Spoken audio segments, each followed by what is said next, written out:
Well, that was extremely professional. So the countdown clip wouldn't play, and then in order to try and play it again, I had to take it off. So you guys got a flash of us up on the screen. Uh, Welcome everybody to Cinematic Chromes.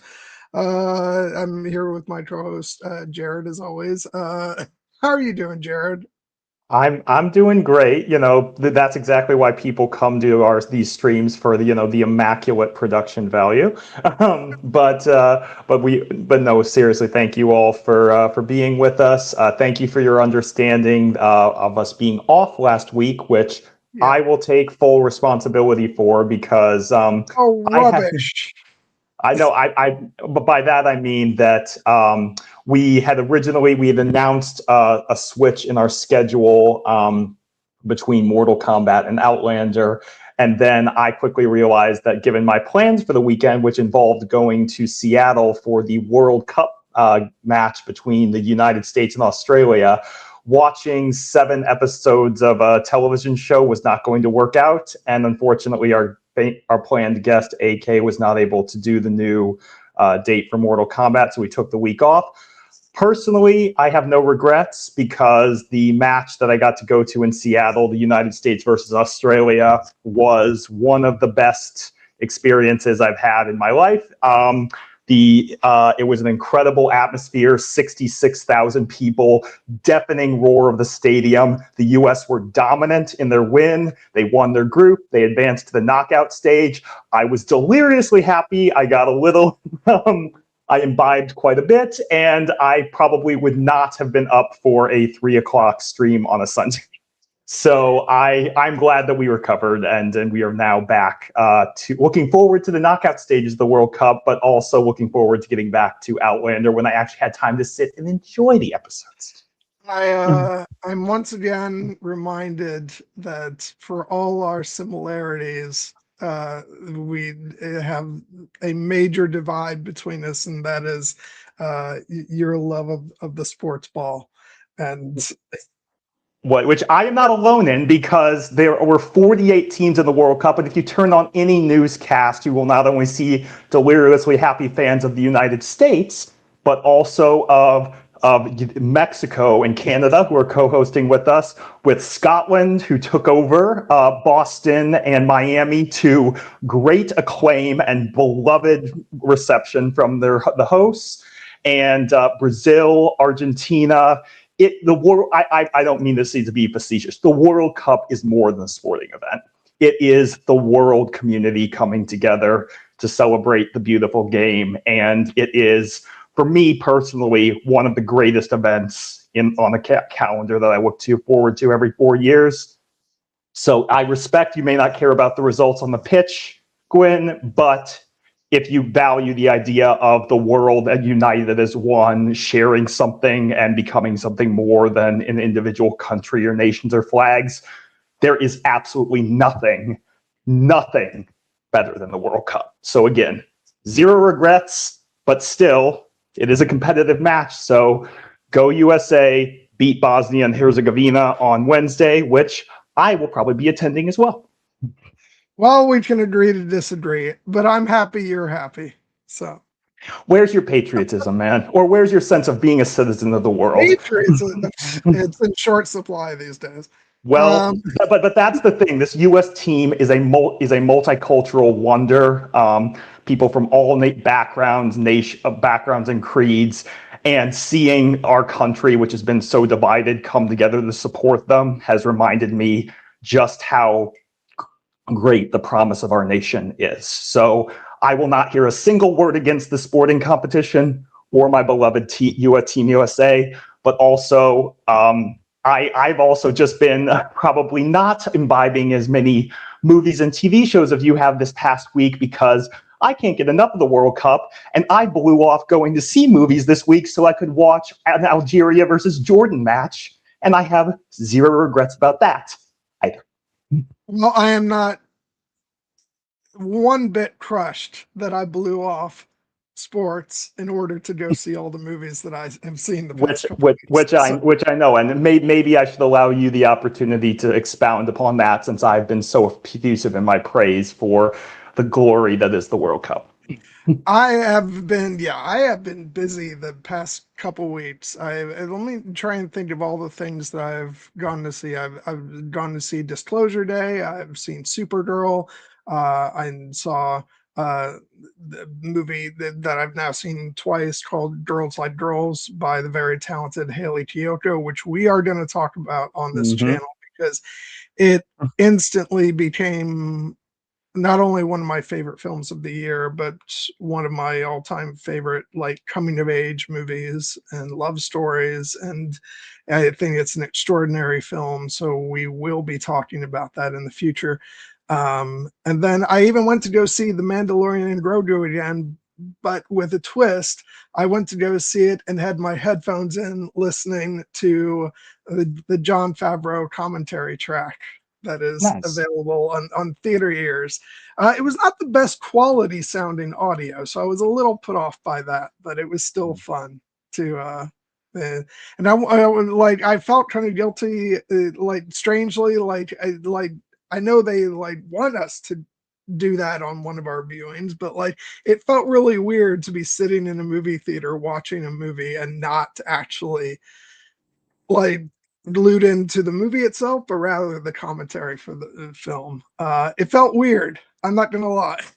I Yeah, enjoyed which I'm, given the fact that you've already seen the movie multiple times, it makes it. sense Yeah. that that's always been my difficulty with commentary tracks. Unless it's a movie I've seen like dozens of times, like The Lord of the Rings, I always find myself like, even though that's the point of listening to the commentary, be like, quiet, I want to hear the dialogue in this scene. Yeah. But I'm glad that you enjoyed it. I unfortunately have missed my opportunity to do the commentary theater track for The Mandalorian and Grogu because it's now out of theaters where I live. But again, I made I made my decisions about what to prioritize. I am jealous of you that you have gotten to see not only Disclosure Day but Girls Like Girls because I'm actually a fan of Haley Kiyoko, the musical artist. I have a couple of her albums, and I'm a big fan of the music video that inspired the novel that inspired the movie.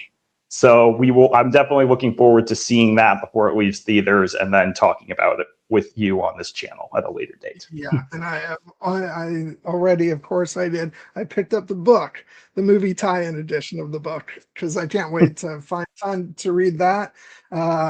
Yeah, I might even honestly go see it a third time this week before it leaves theaters because it is mercifully still playing at one of my theaters, but it feels unfortunately like it won't be sticking around long just because even though it is being released by Focus Features, a big studio, it does feel like it's still kind of under the radar. And so I hope it stays longer. Maybe Focus Features will give it an extra push because it's not playing in that many theaters. So maybe this is just the beginning of a rollout for the film, but I'm not taking that chance. So I think I will want to see it one more time.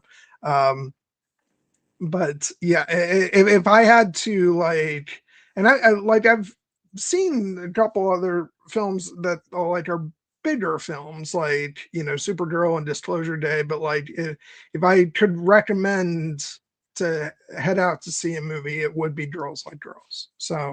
Uh, so put that on like the top of your priority list, definitely.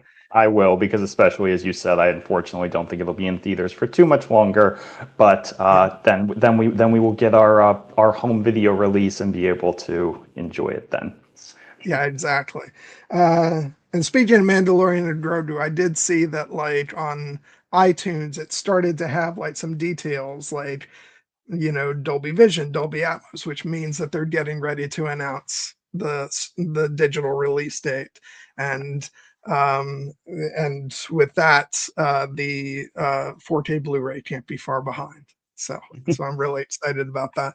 Um, but yeah, so and I did go this wasn't this past week, but I did go to see Masters of the Universe for a second time, and I saw it in what's it called? Oh, is Uh it the whatever the RDX or the 3DX version of 4DX or something. 4DX. Yeah. My seat was rocking, wind was blowing in my face. I even had water sprayed in my face at one point. It was my first time ever experiencing that. It's not something I think would work for every movie, but it definitely felt like it was fun to do it for this one. It made it very much like a like a theme park ride.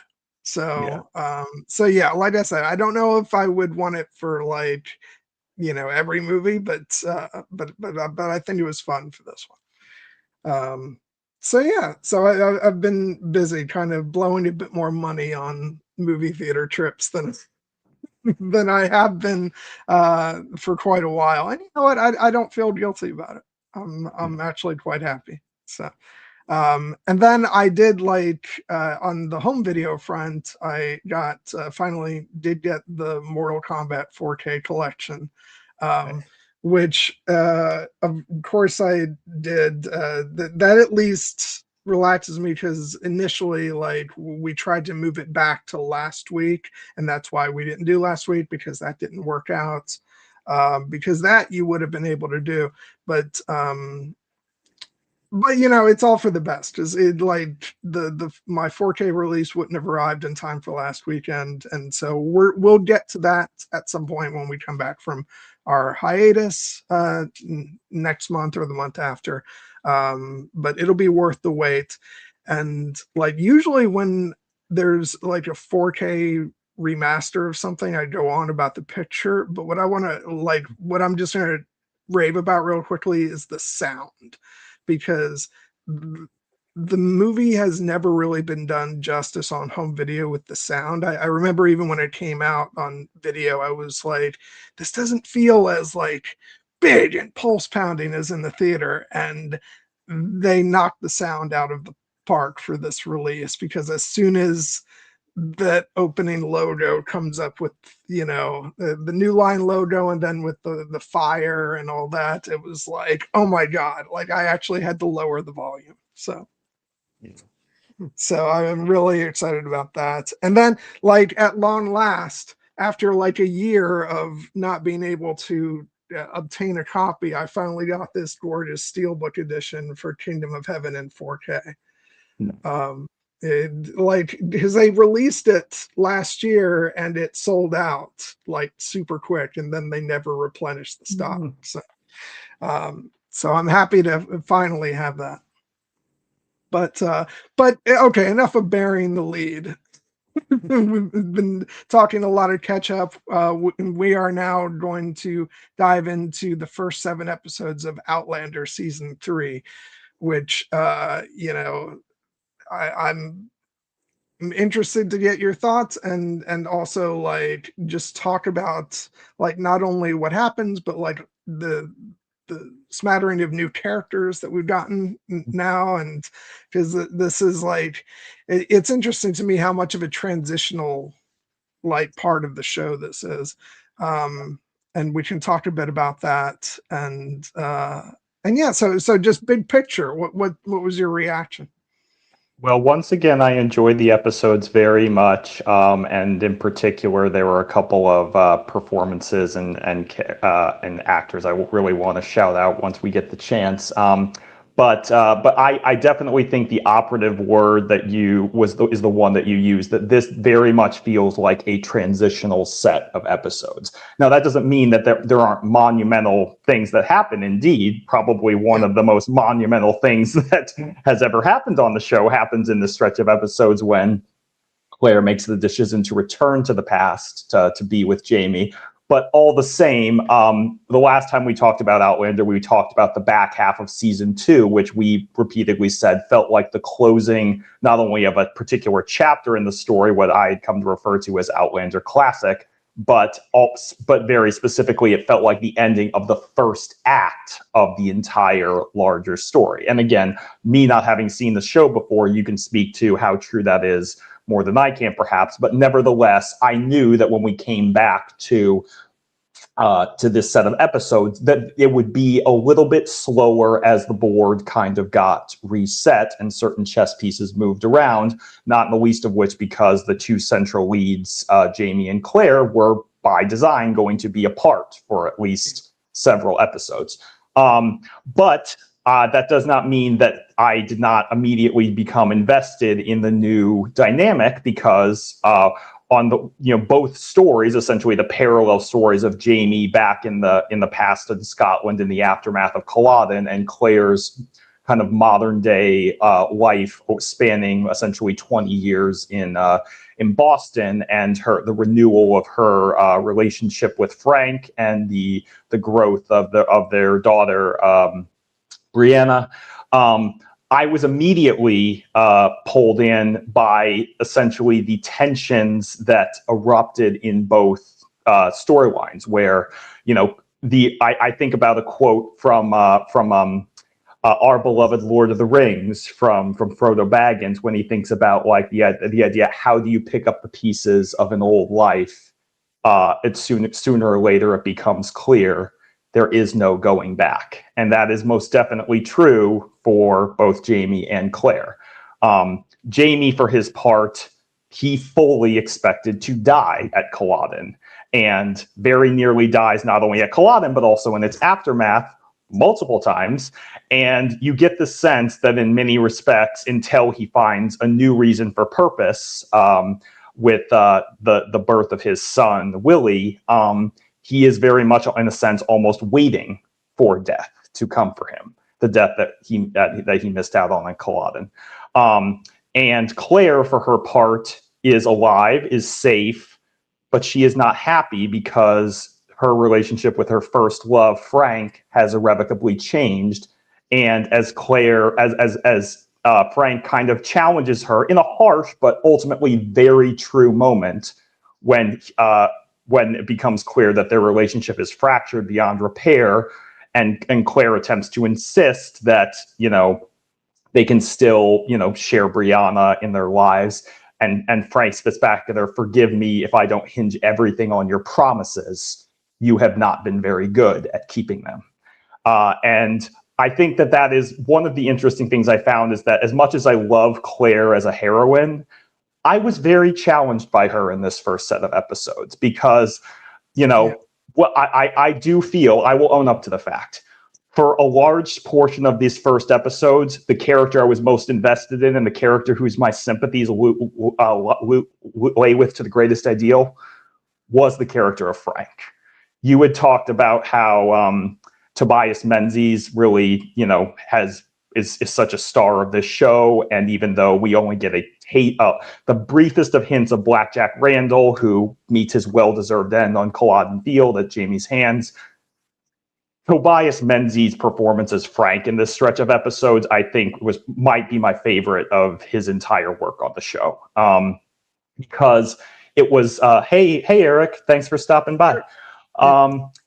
But it's just because you can just see the way that this man has wanted so desperately to everything to be the same with his wife as it was, and even as he knows it can't, he tries to hang on and make something of it. And when it becomes clear that it is going to be denied to him in terms of intimacy that they once shared, he throws himself into his work and his love for his daughter Brianna, in many respects becoming closer to her even than Claire is, and then finding his own potential chance at happiness with the character of Sandy, who in many respects it seems they could have had a happy life together, and then for Frank's life to be cut short so tragically in those circumstances. Like, this is a case where, again, I have not read the Outlander novels, but my understanding from the people who have shared anecdotal evidence is that the character of Frank in the show is pitched much more sympathetically in the show than he is in the books. And I think that was absolutely the correct call because, as I've said many times, a lesser show would have just made Frank into a jealous, potentially abusive caricature so that we could all just be happy-go-lucky and saying, fuck that guy, let's get Claire back to her perfect swooning romance with Jamie. That is not what the show did. The show made our sympathies conflicted to the point that, again, I was actually siding with Frank in many of their arguments against Claire in this stretch of episodes. And then it gave us kind of that beautiful grace note with his character where even after his life ends, we learn how much his daughter Brianna loved him, and we learn how much Claire once did love him. And the scene where she says goodbye to him at the end of episode 3 really did actually get me. So I do think that it is ultimately a testament to the fact that, you know, I don't think we'll be seeing much more of Frank on the show or Blackjack Randall or of Tobias Menzies. I will feel that loss because as the show moves forward into the next chapter, there are many new characters who have grabbed my attention, many old favorites who I'm looking forward to spending more time with. But this is a loss, and I do think it tempered for me the joy of the reunion between Jamie and Claire, because I do think that for me it felt like it is very, very much the definition of bittersweet. Yeah. And yeah, I just wanted to say, like, I've heard this stuff, and it's actually one of the things that uh, I'm a little bummed out about at the prospect of when I do get to the books is that I won't love Frank quite as much probably in the books as I do on the show. And but that is what has it, especially in the beginning of the show, and by beginning I mean these first, you know, 2 or 3 seasons, like what made it such a like wonderfully complex show was that it wasn't a simple love story. You know, it was this complex triangle of emotion between these characters, and for me it's what made it so wonderfully unique. And and to be completely honest, as painful as some moments of this season were with those characters, I could have stood for multiple seasons of watching Claire and Frank, you know, try to find their way back to one another and fail, and you know, because it just feels like there was such like fertile ground here, but the show could only devote so much time to it. But I could have taken, you know, many more seasons of Tobias Menzies as Frank. And it's just such an, which is not to like say anything of, you know, against what we got. Like, it's just one of those things where, you know, it's so good that you wish we could have had more. And, and yeah, it's my favorite performance of his. I just think he was just so incredible, and his like his presence lingers over the rest of the show. He's, you know, this is, you know, he's never like a part of it in this way again, but I think, you know, his specter lingers, particularly in how much he means to Brianna, and yeah, but I very much felt like you when the season was on. I was like, I was cherishing every moment we got with him this season, because obviously we knew that he had died, that Frank had died, and so it was just about waiting for the story to catch up with that point. And so when we got there, I just felt really sad, because not only for saying goodbye to Tobias on the show, but just mourning over the really tragic life that Frank led. Because, and again, I'm not commenting on his character in the books, um, because I haven't read the books, and I know that, you know, he's as stated, he's perhaps not quite as admirable a character in the books, but for the show itself, like I feel like he's someone who just did not deserve um, what he got in life. He deserves so much better, and um, and I am not quite so harsh on Claire in these episodes. I think they're both living in a they're I think both of their circumstances are extraordinarily hard, um, and so I empathize with both of them. But it's just a tragic story where these two people who loved each other so deeply, but unfortunately things have changed, and Claire just does not feel the same way, and her heart is somewhere else, and I don't think that's her. I don't blame her for that. I think she could handle some things better, but I think it's just a situation of tragic circumstances. Um, but I do wish that Frank had been able to have a happier life, because as I said, he didn't deserve ultimately uh, to be living in a place of pain for so long, and then it felt like he was finally within reach of being able to actually live his life, and unfortunately then it was cut short. So just a big round of applause for Tobias Menzies, because he killed it on this show, um and yeah, it's so interesting because I remember for the longest time thinking, like in the days when like he was brought on to Game of Thrones, I was still thinking like, but his like, he may be on my favorite show in the world right now, but like his all-time best role is as Brutus from Rome. And then Yeah. he gets on this show and I'm like, fuck.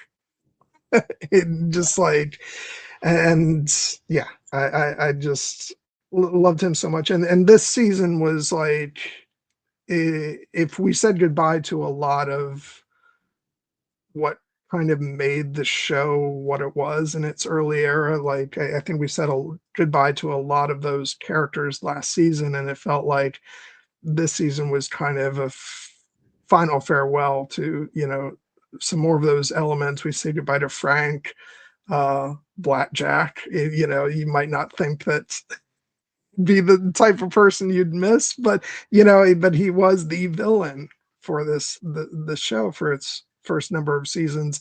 And then we say goodbye to Rupert, which is just such a gut punch, and so it feels like we're saying goodbye to a lot of elements of that made this show what it was, as it kind of charts a new course.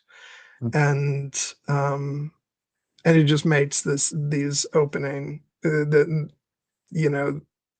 this opening section of the season so sort of sad, as well as beautifully executed. But yeah, bottom line, I'm I say I'm gonna miss, like, I've lived with this season for years. Mhm.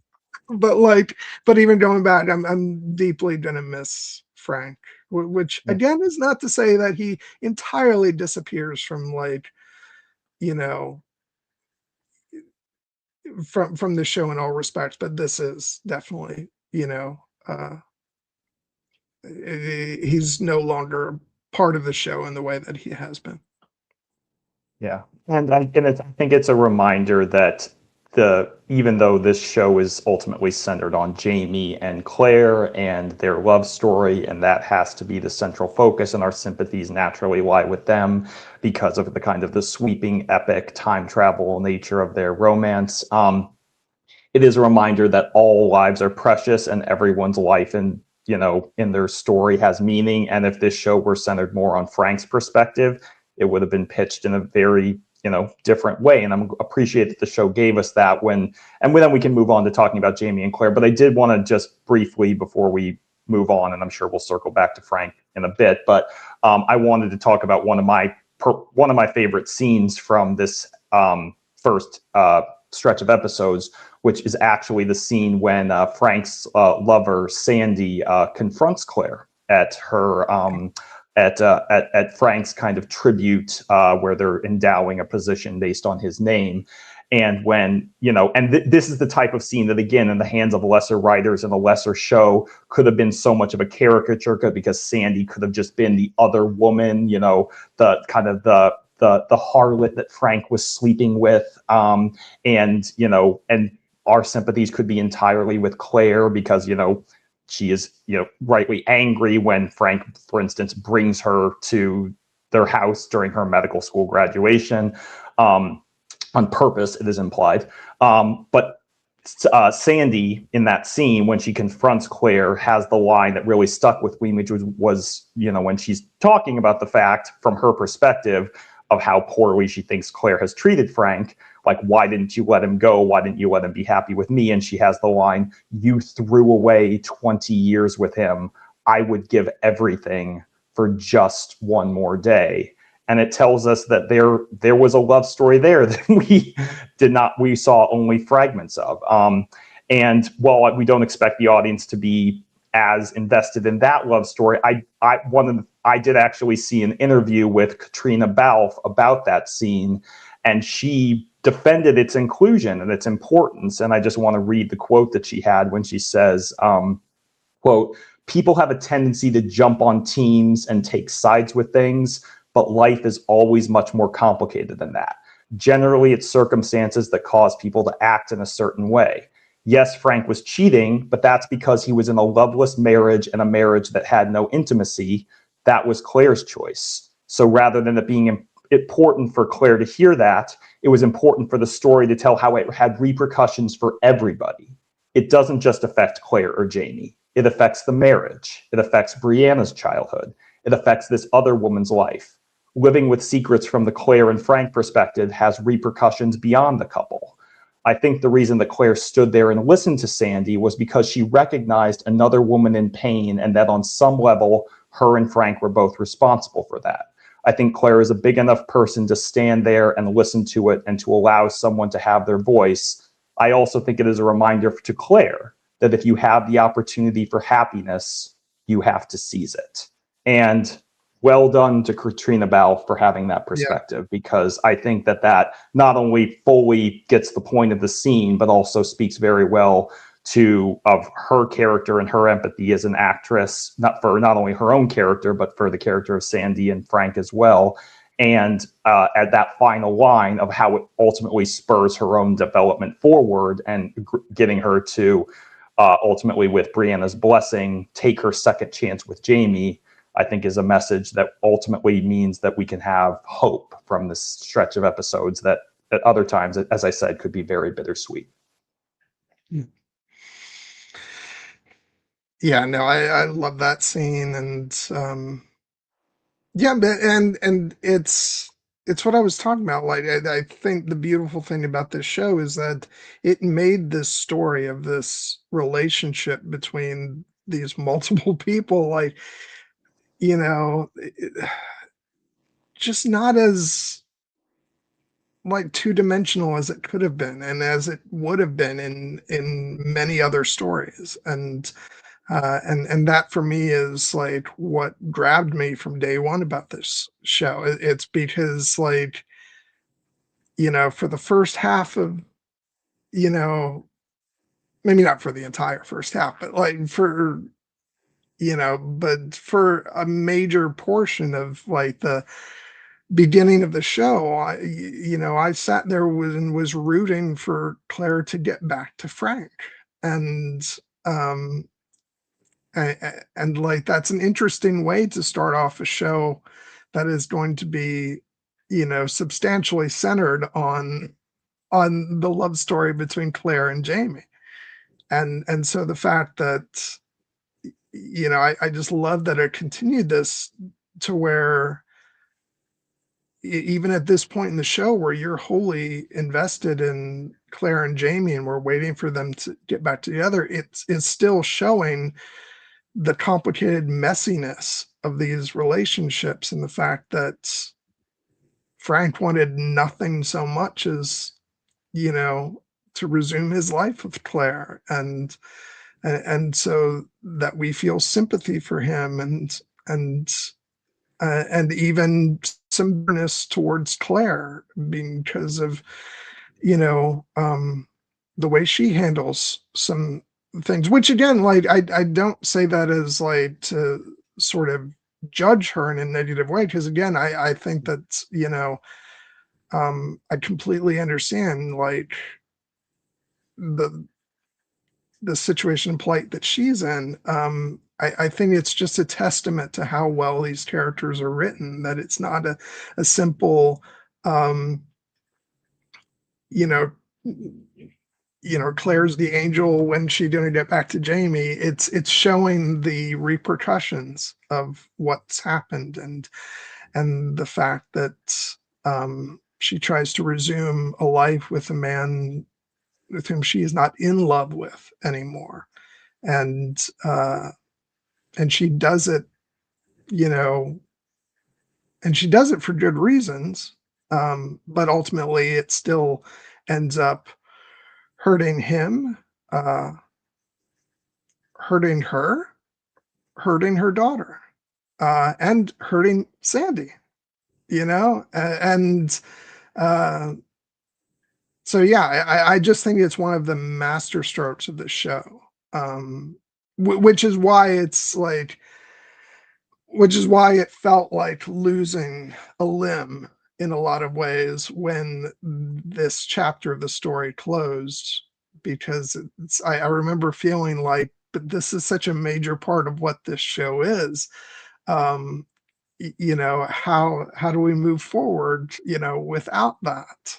And and the answer to that is by it grows some new limbs, and but also there's the phantom limbs of the fact that Frank was such an immense important part of the lives of, you know, both like Claire and, as I said before, particularly Brianna.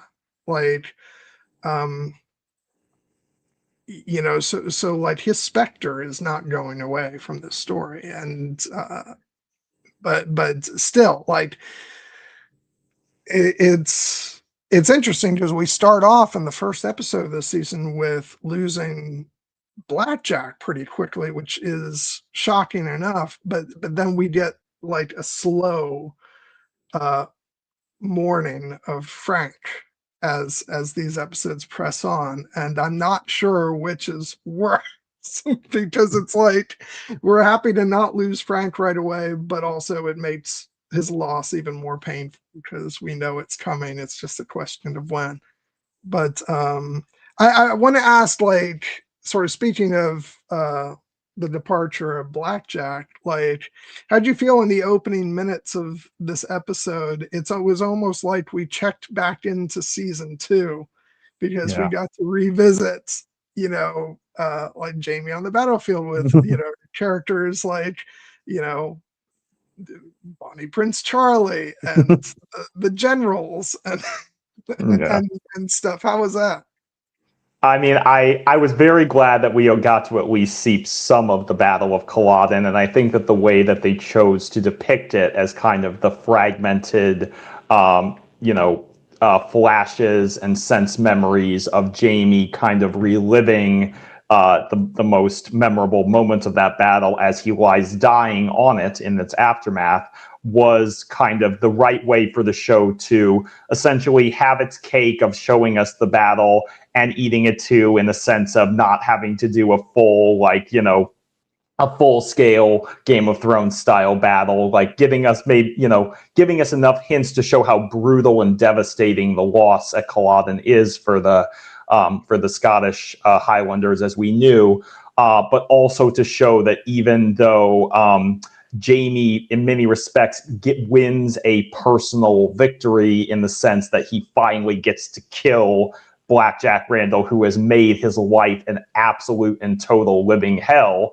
The show doesn't revel in that. Like, again, another episode would have another show might have made it a big moment, where in the sense that we actually see the great moment, much like, for instance, in The Patriot, when Benjamin Martin finally gets to kill Tavington, because we draw parallels between Tavington and Blackjack Randall in the past. This is much more Damn subtle. him! Damn that man! Damn that man! But in particular, we first, when we see Jamie lying on the battlefield and we see somebody draped over him in an almost like lover-like embrace, and we get the sense that that's Blackjack, and oh boy, is that image one that's meant to stir up memories of all kinds. But I love the fact that, like, even in the aftermath of after the battle has already been decided, we just get the two of them circling each other because their business is not concluded until one of them has fallen. And the fact that Blackjack doesn't even really get dialogue in this scene, because he has done and said everything to Jamie that he could ever possibly do and say, and Jamie has no interest in hearing from Blackjack. And so he wins. He gets to kill the man as he promised, but it does not bring him satisfaction, because he has lost literally everything else. He has lost the war. His countrymen have lost their opportunity for freedom and independence. He has lost Claire and their child, even though he was the one who sent them away for their safety. And as I said, like, in many respects, it feels like Jamie did die on that battlefield, and then he is just kind of waiting for his heart to actually stop beating.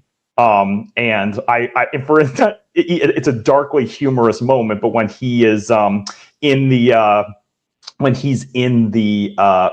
shed the barn where they're hiding in the aftermath of the battle, and then they're finally discovered by the British, and Jamie attempts to volunteer to be the next one to be executed, and Lord Melton realizes who he is, and then he starts making plans to honor his debt to his brother, Lord John Grey, and Jamie, in his like delirious dying state, is like, I don't want to go anywhere. I want to be shot. and again, it's kind of met a little bit of black humor in that sequence, but you understand why, because what does he feel he has to live for at this point?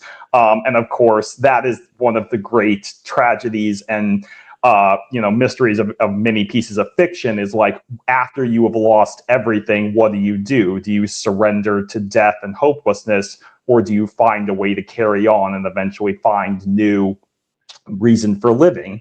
And ultimately, Jamie, somewhat against his will, is forced to take the latter path, and then he does find reason for being, even if his heart is not whole. But in particular with the battle, like I said, it was satisfying to me that, given how much Culloden had been talked up, that we actually did get to see some of its aftermath. We got to see the fact that it was doomed from the start, that Bonnie Prince Charlie's folly in many respects has lasting consequences. And as Claire later reveals to Jamie, like, even though he survives Culloden, he does not go on to lead a happy life. This failure follows him until the end of his days. And to see the fact that this really is ultimately a seismic event in the history, not just of these characters, but in the history of the world. Scotland has remained part of the United Kingdom ever since, and even though there has been some stirrings towards independence in terms of referendums and movements, it to this day remains under the subject of the British Crown. And so, and like, there are certain subtle details, for instance, that are called to in the costuming, like, for instance, the fact that they outlawed kilts in the aftermath of this. And so anytime we see Jamie and the other Highlanders after this, they're wearing trousers because they cannot wear this element of their culture anymore. And so, yeah, it is, it's a big event. I'm glad it's got its due. And because the outcome was so certain, I did not feel it needed to be a big, Game of Thrones style battle again. but we did have to see the personal cost, and I thought the way they did it was very effective. It's interesting because I remember one of the talking points behind the scenes when this episode aired was that, not to say that there was like, a bunch of unused footage or anything like that, but I think initially they had done it in a more sort of traditional linear fashion of like starting off the episode and showing the battle in a more conventional way, editing wise, and then showing like the aftermath, and then it was something they came to later to cross cut it so much, which I think was the more effective way to do it, because the battle is kind of not the point. It's what Jamie's going through, and sort of the effect of it, and it works to sort of keep flashing sort of backward and forward, and even back to him at the Stones looking at Claire having just completely disappeared, which it's interesting because no matter, I always wondered, like, and we see sort of the look on his face, like what that must have been like for Jamie, because it's one thing to sort of like accept into your heart that like the woman I love has told me this and I accept it as the truth. But then to actually, from, his perspective of someone from the past, and like, to actually see the woman he loves disappear into a stone must have still been quite the thing. Yeah. But yeah, I do want to say, like, I'm really happy that we got one more. Mock me, James. Yes. May it ring in his ears for years to come. Because as true to form, they did mark you. But it ultimately didn't matter. I do want to talk about the fact that this was the final time we get to see Rupert. Yeah. Because I thought he had a beautiful end, and I like the fact that they resolved, where those characters left off at the end of last season, with him witnessing, the death of Dougal, and or the after, the aftermath of the death of Dougal, and I like the fact that, like, he's kind of, he doesn't forgive him, but like they're both about to die as far as he knows, so he's like, I'm not gonna go to my grave hating you for it. And I just love that he meets his end with, and keep up, I mean, to keep a quick pace. And like, it just was such an amazing way for Rupert to go out. You'd expect nothing less. And just, man, what a Scotsman, through and through. And like, I was gutted that we lost him, but he went out like a boss. Yes, he did, with his head held high, and proving that the true spirit of the Scotland Highlanders, even though they are militarily defeated, it can never truly be killed because it lives on in their hearts, and to this day. And the fact that, yes, the last time we had seen Rupert, he had made the very generous decision to essentially allow Jamie 2 hours to take care of his business rather than immediately turning him over to the generals to be executed for killing his kinsman Dougal. But in the aftermath of having shared this experience fighting in a losing cause for their country, he recognizes that there are ultimately the friendship and the times that they shared together mean that it is not worth it to part this life. So they believe on acrimonious terms.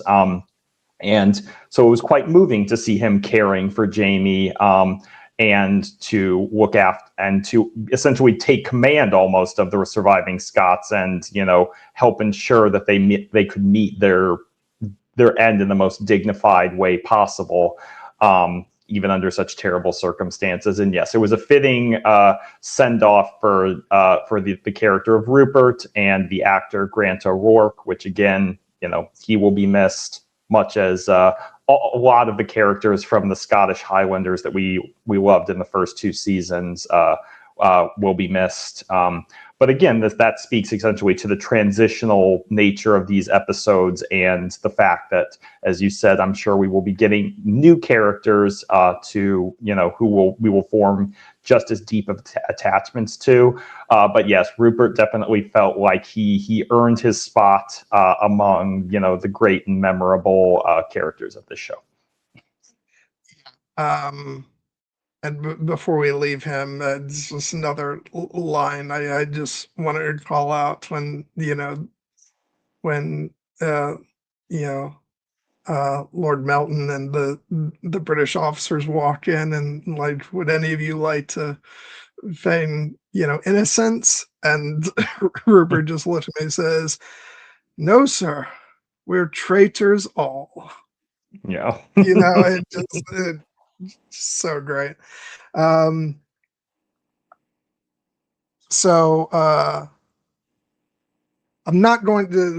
going to bounce around a bit because if we take this episode by episode, we'll be here for like 6 hours, 6 or 7 hours.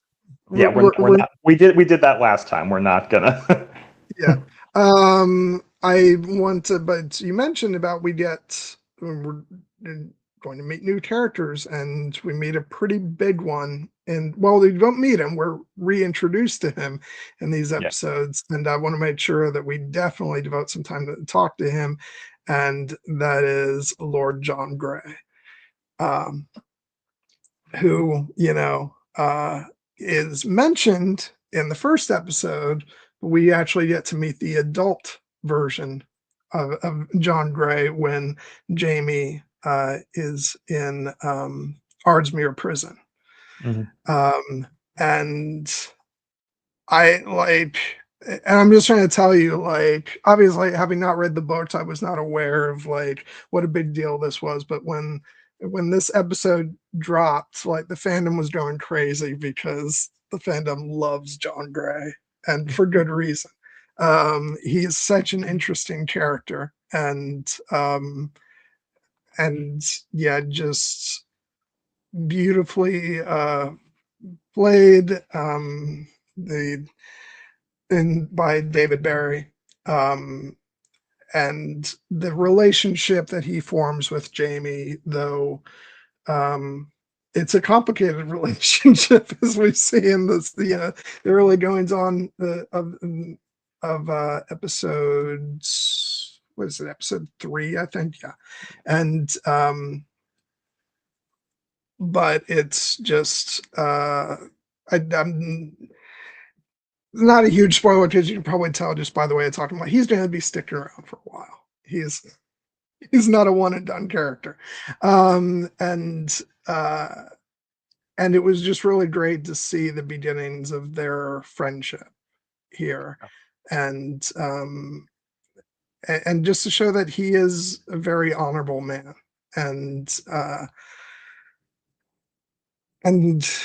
yeah, I just, it was fun for me because I talked about like feeling the nostalgia of watching those first 2 seasons and all the characters that I missed, but I think I underestimated like how much fun it was going to be for me, like going into this season and looking forward to meeting all of these new characters who are going to have such a presence in the show moving forward. And so yeah, I'd love to get your thoughts on Mr. Grey and the relationship that's established between him and Jamie. Yeah, no, I mean, I thought it a very successful place in terms of kind of challenging and subverting the dynamic we would expect between the 2 characters, because I had called out during the season 2 stretch when Jamie essentially tricks young John Grey when he's operating as a scout for the British Army, and they pull the deception with Claire and get him to cough up the information and surrender. And I was like, it seems like this is just an extra character. And then he's like, teacher's like, I owe you my life, but mock me mock me. I will get my revenge for this one day, and I will kill you. And I'm like, oh, so in the parlance of television writing, this is an important character that we need to remember. And of course, we get the moment in the premiere where it's indirect, but of course, it's John Gray's brother, Lord Melton, who is the one who. By the way, I just want to say one of my favorite British line deliveries of "thus incurring a bloody debt of honor." Yes. Oh man. Yeah, no, he was actually a really fun character as well. I loved, and we'll get to it, I love the fact that when he re-encounters Jamie at Hellwater after having, he had sent him off, but it was kind of one of those things like, I'm giving you your life, but I fully expect you to die on the way. And then he's like, oh shit, not only did you not die, but now you and my brother clearly have some kind of deeper friendship. And it's like, this did not go the way I was planning at all. But as you said, when we actually are introduced to the adult version of John Gray, played by David Barry, in an excellent performance, I think, I appreciated the fact that he kind of injected some much needed warmth and humanity into this kind of rather bleak section of the story, because when Jamie because in the aftermath of Culloden, the previous episode establishes essentially that the British are basically kind of taking it to the defeated Scots, and Jamie's family was harassed for years to the point that he felt the need to surrender and give himself up, and go back to prison, which was not an easy decision for him. The British Army in this show, with a few rare exceptions, like the character of Lieutenant Jeremy Foster, have generally not been portrayed in the most positive light. They have been, our antagonists, as one would expect. But it's made clear from the moment that John Gray arrives that he is made different in many ways. And I like the fact that he recognizes Jamie almost immediately, but he does not let on immediately that he knows him. He tries to keep that more distant and formal relationship, because for him, to acknowledge essentially the magnitude of the debt he owes him would be essentially to surrender his power in this scene, even though he is ostensibly the one with all the power, because Jamie is a prisoner, even though he speaks for the defeated Jacobites, and John Gray is the warden. But he essentially he treats Jamie as a human with, and recognizes that he has that what he is asking for is not unreasonable.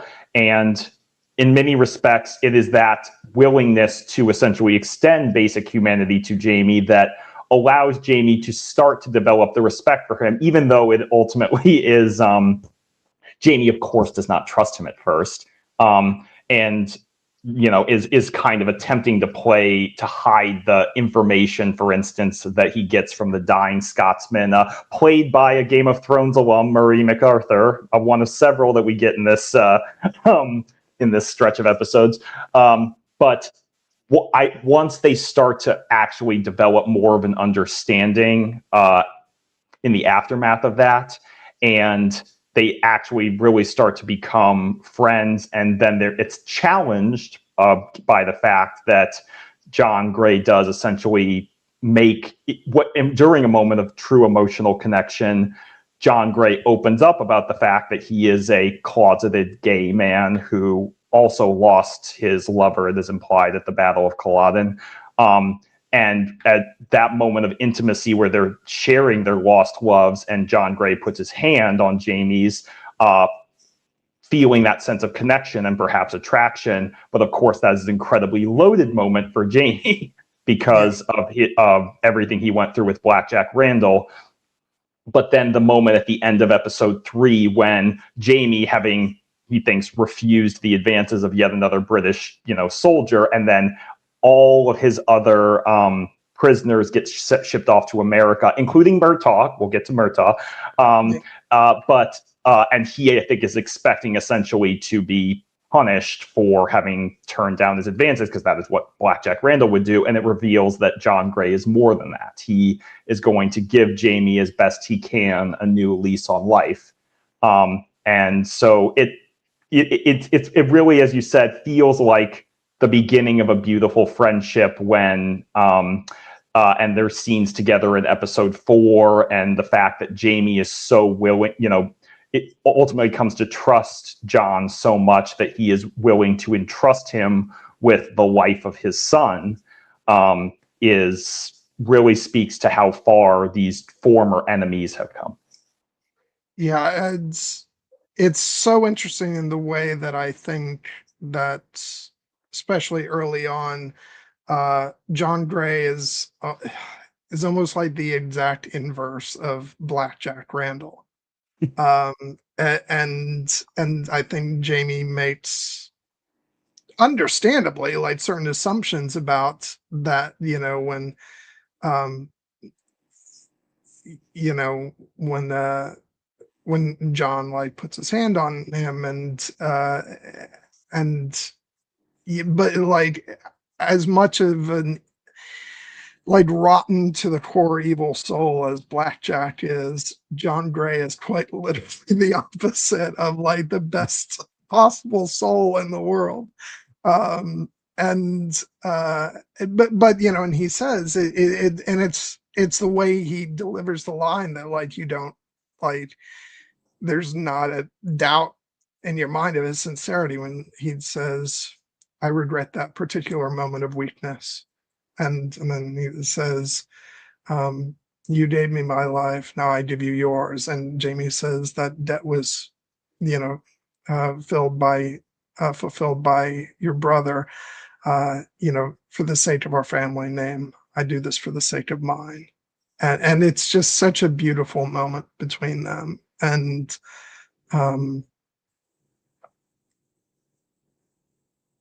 and yeah, it's just he's he's such a beautifully like written and portrayed character, and yeah, I just and like and to put to be more sort of on the nose about it, I think it was really good for not only the show but going back to the books to like have sort of the antithesis uh of Blackjack, because even though, like as we've discussed, I don't think Blackjack is particularly like, I don't. I think what was most important to him was sadism and and making his victims suffer. But there is a way of looking at his character and saying, well, is this the portrait of homosexuality that we're getting in the story, even though I think it's a bit more complicated for him than that. But then you have the inverse of this with John Gray, which I think gives such a beautiful portrait of this love and respect that he has for Jamie. Um, and that, it's a love, he has a love for Jamie that is unrequited, but they do have also a platonic love for one another as well, which is very much reciprocated.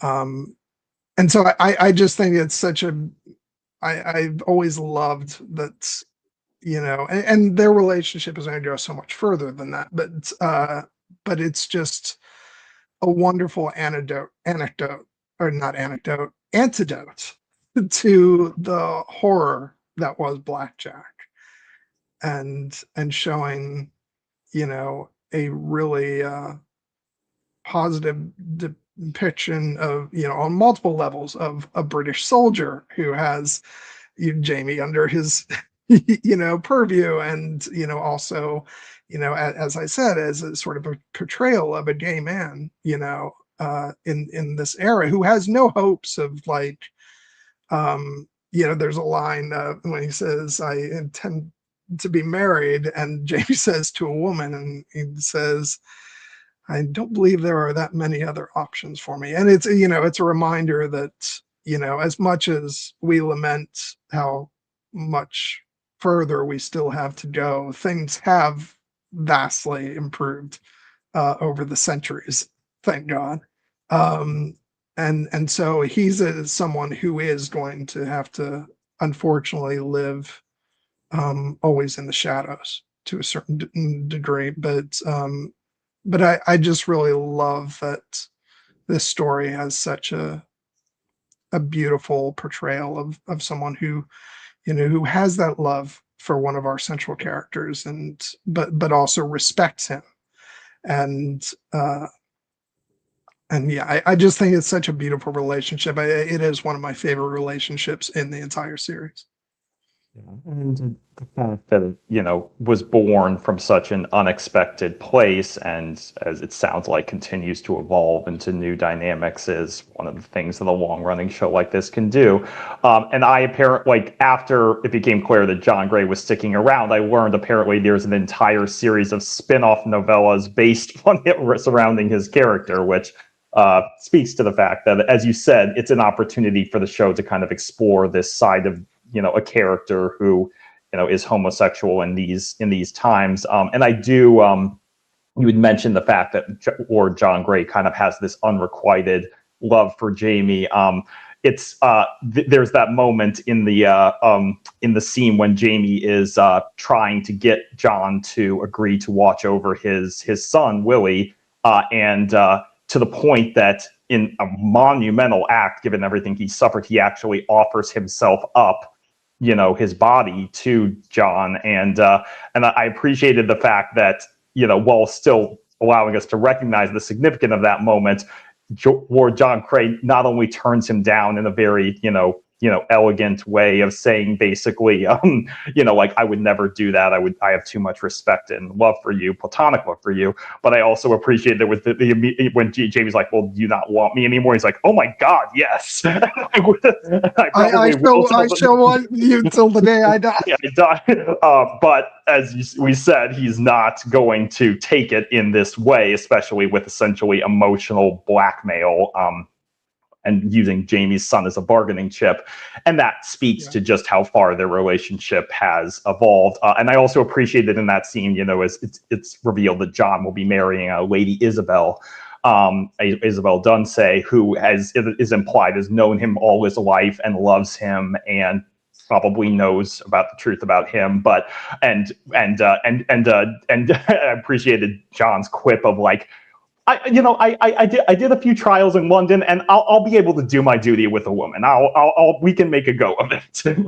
But you would hope, obviously, that he would be able to express his true self and find happiness and love in the way that is most comfortable, and perhaps he will. I have no idea, not having seen the show. But it was a testament to the fact that if you tell me this character is sticking around for the duration of the series, I'm glad, because he's a good one. And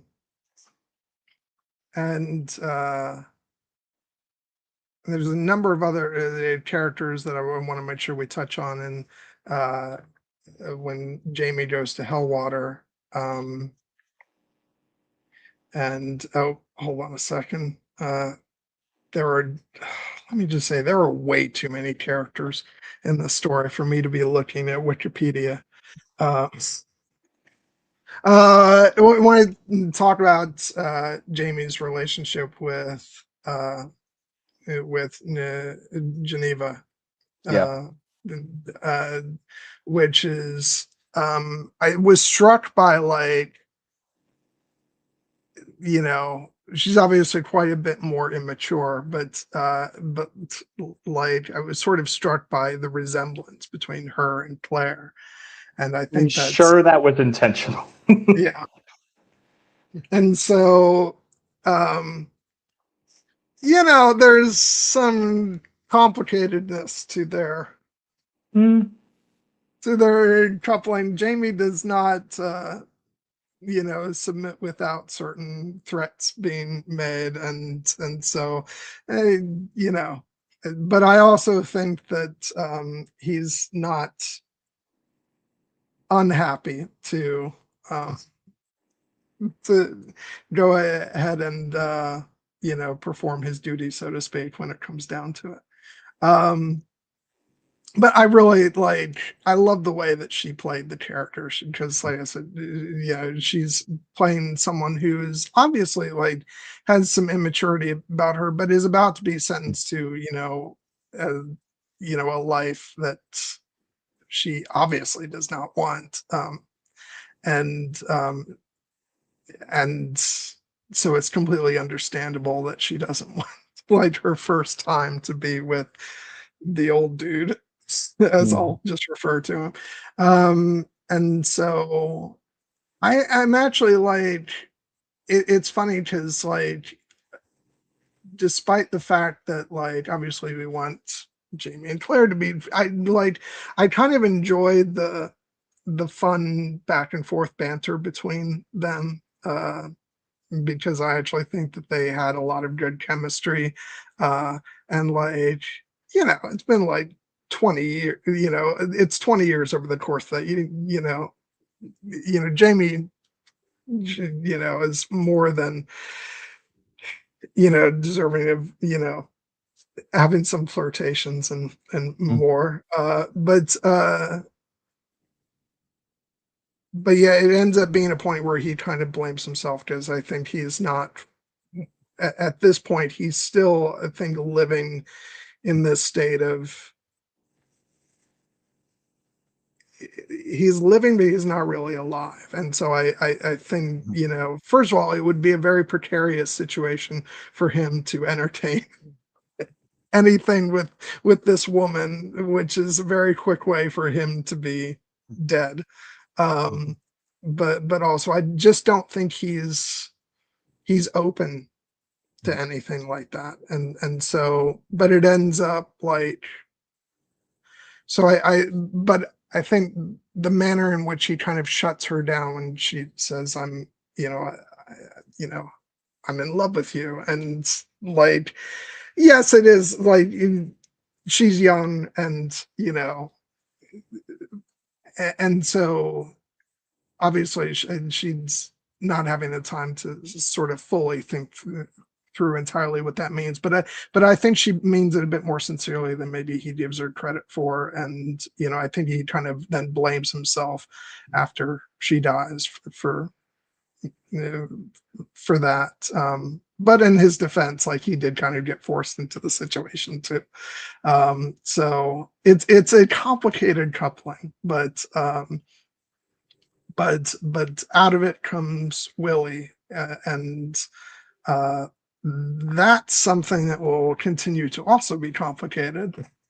Um, but for this season, and the episode in which we actually meet Willie, it's such a beautiful dynamic where he clearly latches on to this, man who he doesn't know is his father, but I think you can just, just like everybody else can tell that they kind of look alike. It's sort of natural that he would be drawn to Jamie, um, and so I love their relationship too, and love. I want to be a stinking papist too. That was Um, great. so yeah, yeah. So that was a long way of me saying as complicated, and I'm being sort of generous with that term, as the dynamic between him and Geneva is. I really enjoyed it, and I think she's another one of those characters who I would have loved to see. I would have loved for them to expand it even more on that. That's the thing. So many of these chapters in this season, you feel could have stretched on for more and more, because I think they did such a great job with the characters. And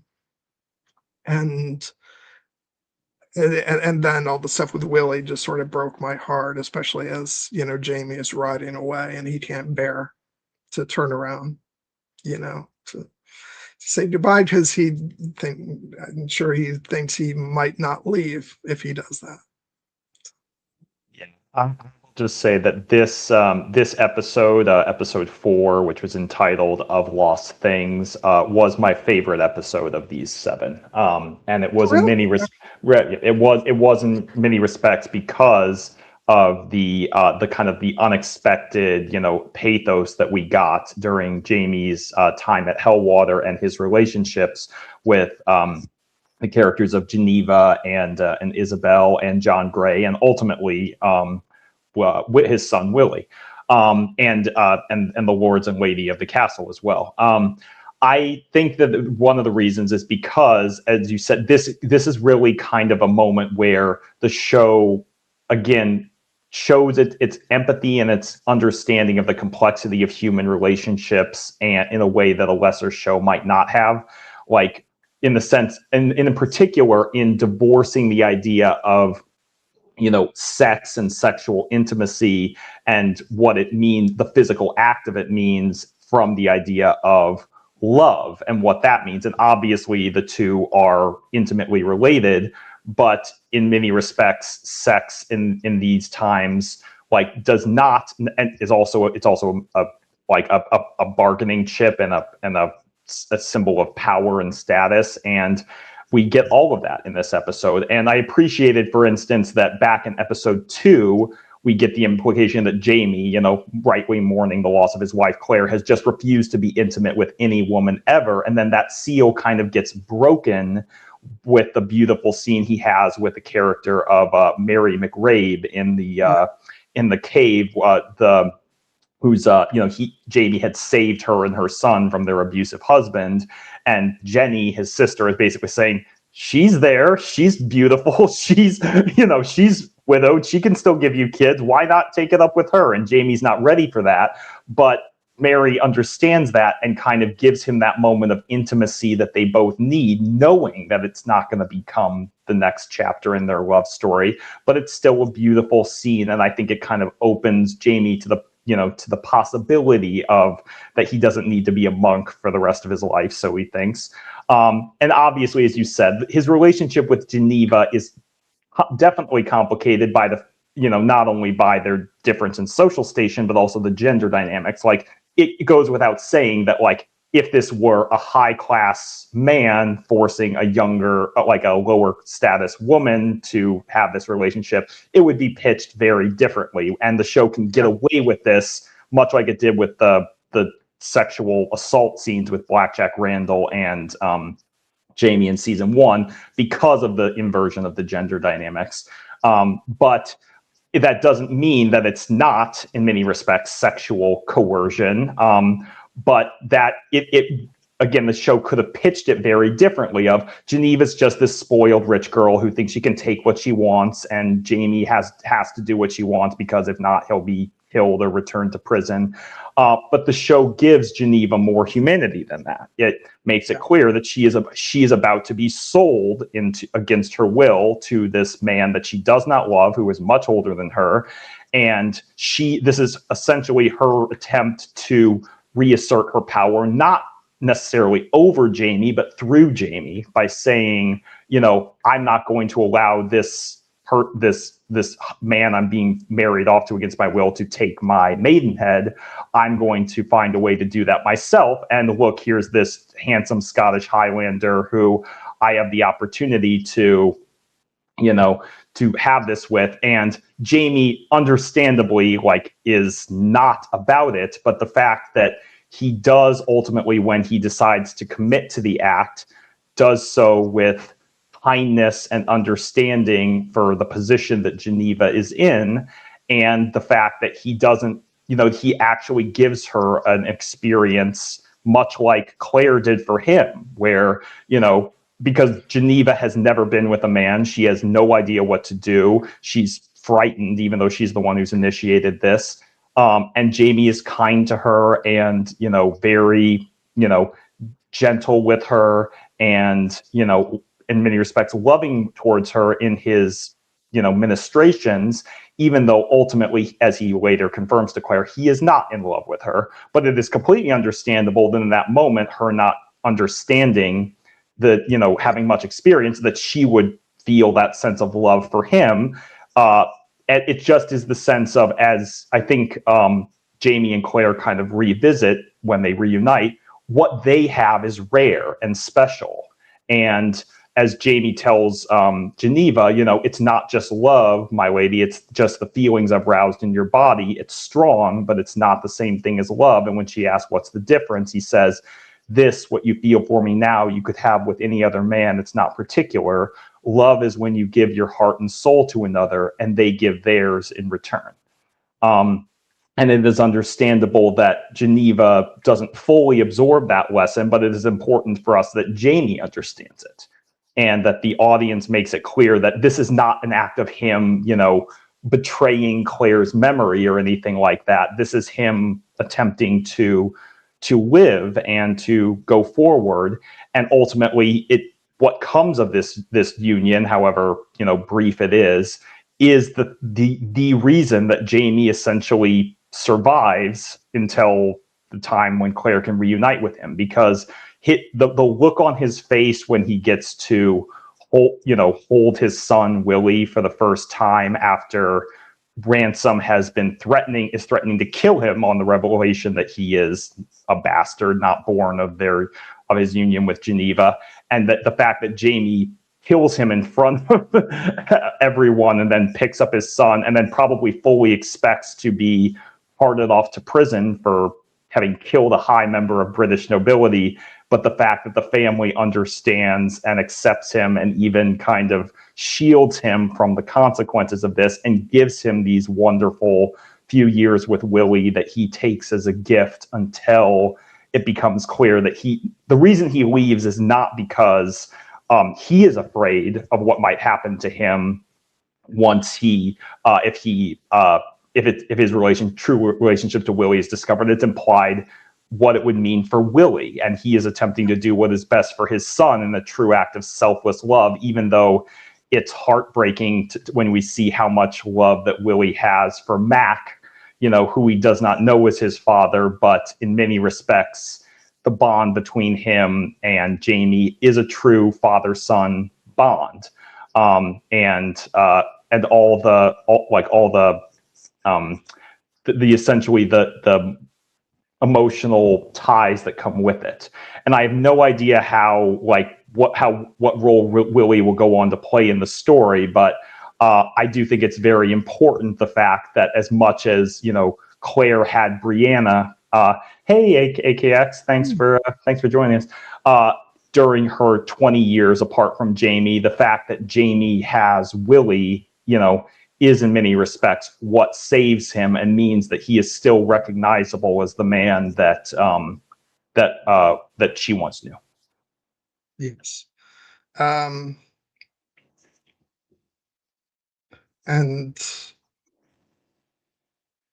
yeah, I really love the fact also you touched on earlier that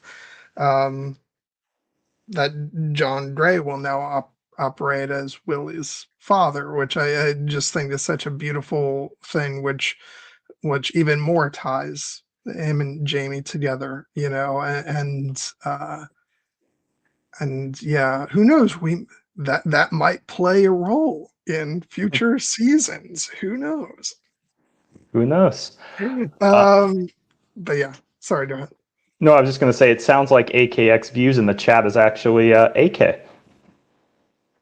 Yeah, I wondered about that. I was like, I don't recognize the username, but the fact that she called us her lovelies, I'm like, is it AK?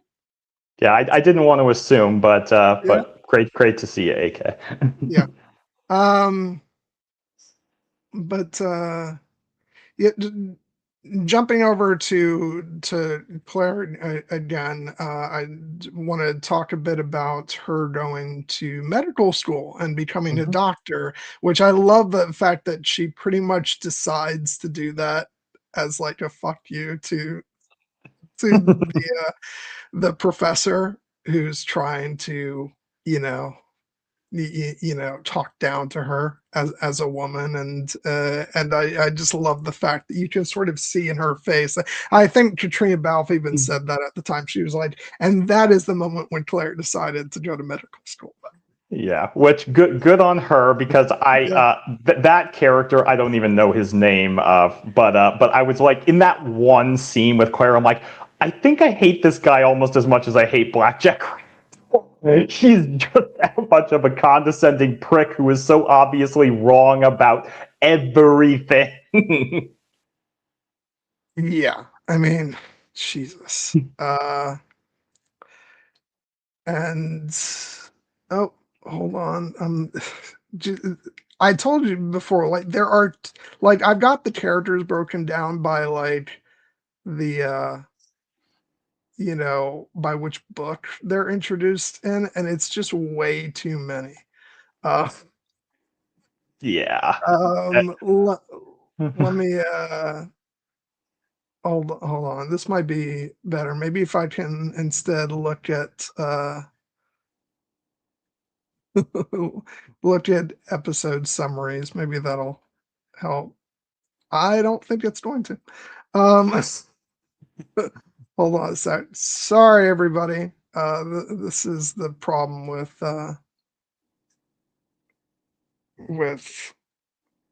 trying to remember character names for a show that has gone on as long as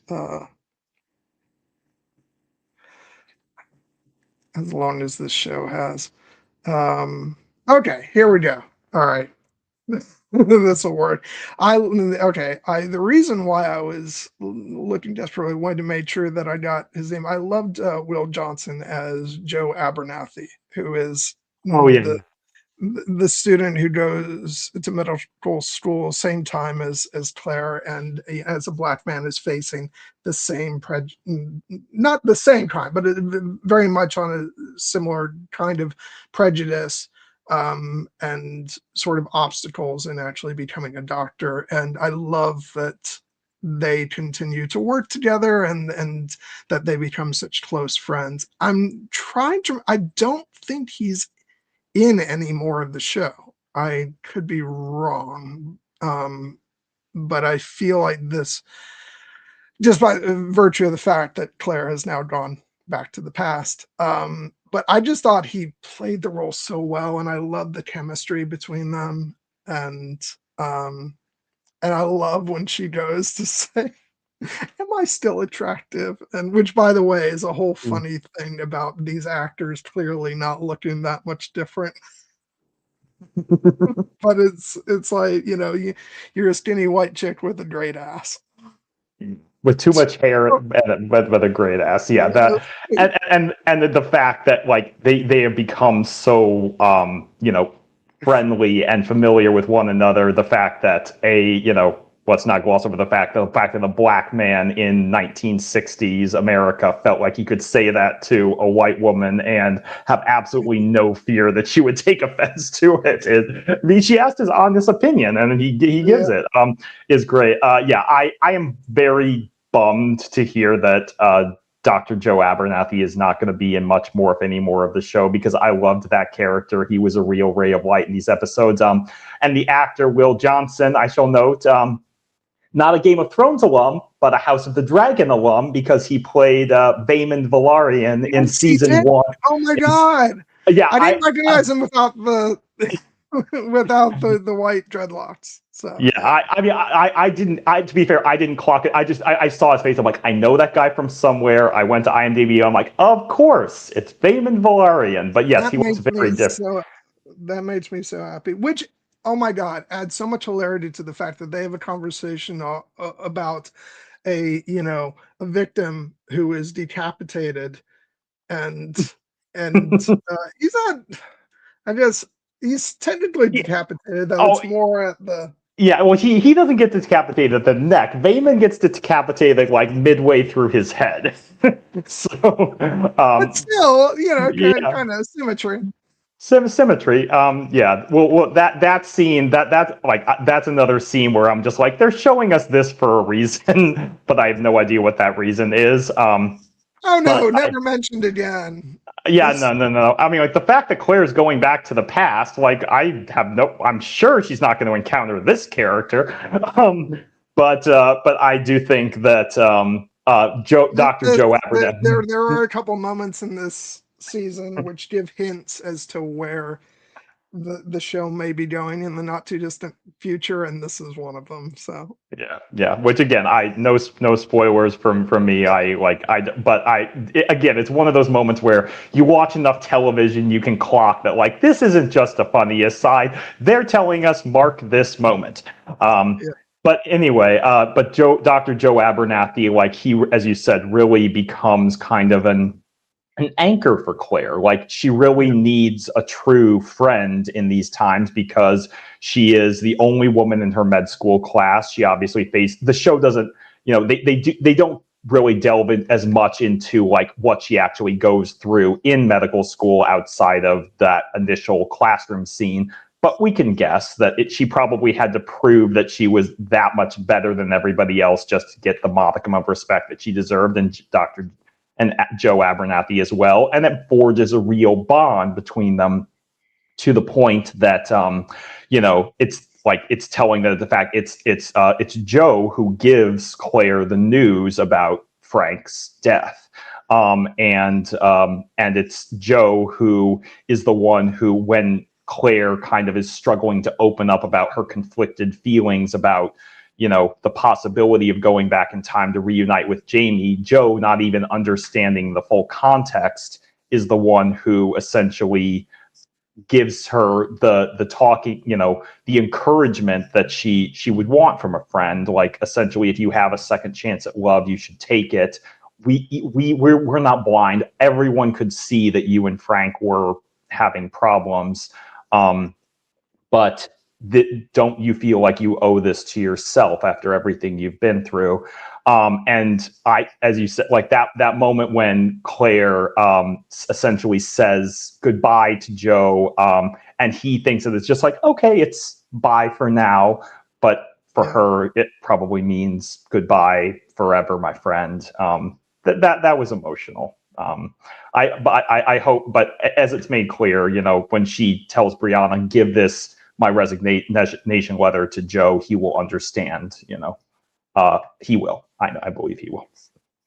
Yeah, it's been a while since I watched season 4, so maybe I can't remember if maybe there's a maybe there's like a quick flashback to him, so maybe he makes one more appearance, but I couldn't be sure. Either way, this is for the most part goodbye to the character, which again, it's what I'm saying, like there were so many sections of these episodes where we're getting glimpses into the lives of both Jamie and Claire throughout the years, where you're like, we could have had a whole season of just sitting in this time period and watching the characters go through like this section of their lives, and then we could have gotten like a character like Joe for like a whole season or something, and yeah, it's just like, but I think it's just testament to like the quality of the writing and the performances, because you're just left wanting you're left wanting more, but not in a way that makes you feel like you've been deprived of something, but just like there's so much like you feel like you should dig under the surface for even more of these stories, which is a good thing. But I did want to jump back real quick to talking about Jamie's time at Hellwater, because I completely uh, missed calling out one of our, which again, I'm going to have to make an attempt at, pulling up this damn cast list. Are you talking about our other Game of Thrones alum, Yeah, Rupert Vanistart? I believe he yeah, played William Dunsany. The moment he showed up, I'm like, of course he would be in this show, because they needed a pompous British aristocrat who ultimately has a good heart at the center of it all, and who better than Jan Royce himself, and and let us not forget his role in Andor as well as which is so funny for you to say that, because because the first thing I always go to in my head well, okay, that's not true. Nowadays, it probably is Game of Thrones, but once upon a time, like my go-to recollection for him was as one of the awful, British lords in Braveheart. Oh yeah, that too. Yeah, He's so much younger, even though he doesn't you can still recognize it's him. But like that's another great pull. and so I think instinctually I always have this hatred for him because he was so despicable in that. But actually, he's been quite fun in pretty much everything else I've seen him in. I love him in Andor because he's just like so trying not to like cause any waves, and like he just wants to keep things calm. And he's like, "But I didn't do anything." Exactly. Yes, this has all the hallmarks of what I like to refer to as a regrettable misadventure. um, Yeah, we just we're recently. talking about this episode right now. So yes, the long and short of it is we really loved it. I named this episode as my favorite of these seven actually, because I thought the character of Geneva had such complexity, played by Hannah James, as thought she did a wonderful job with the role, and the character of William, his bond with Jamie, really, like, I felt it in terms of how important it is for Jamie, not only in these episodes, but going forward, hopefully for the rest of the show. Yeah, I um yeah, I actually, it was funny because when I was watching this episode, I was curious about who was playing Geneva. So I looked up Hannah James on Wikipedia, and I was kind of a bit bummed to see that she hasn't done that much, because I thought she did a great job in this episode. And like I said, I thought the chemistry between her and Jamie was just so good. And so I don't know, I'd like to see her do some more. I see, like, it's like she was in an episode of Westworld, a couple episodes of Supergirl, but like nothing huge. But I don't know. Maybe she'll pop up in some things in the future. But yeah, this episode was just really good. Like I said before, I just love the relationship uh, between Jamie and Willie so much. And um, I don't want to say too much, but like, will it be a shock if I say that we see Willie again in the future? Absolutely not. Although I suspect the next time we see him, he will probably be an adult actor. Will probably be. I'm just gonna say, like, he's a lot less frustrating as a kid.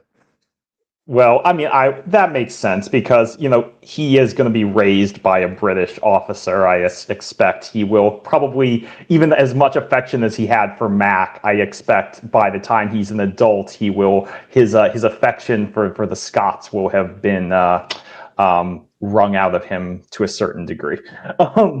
But hopefully they'll get it back. I just want to call out, Eric was pointing out in the chat that the actor Hannah James auditioned for Claire in season 1, but was deemed too young. And given that we mentioned the resemblance between Claire and Geneva, I'm like, that makes total sense and is a good. It absolutely made sense.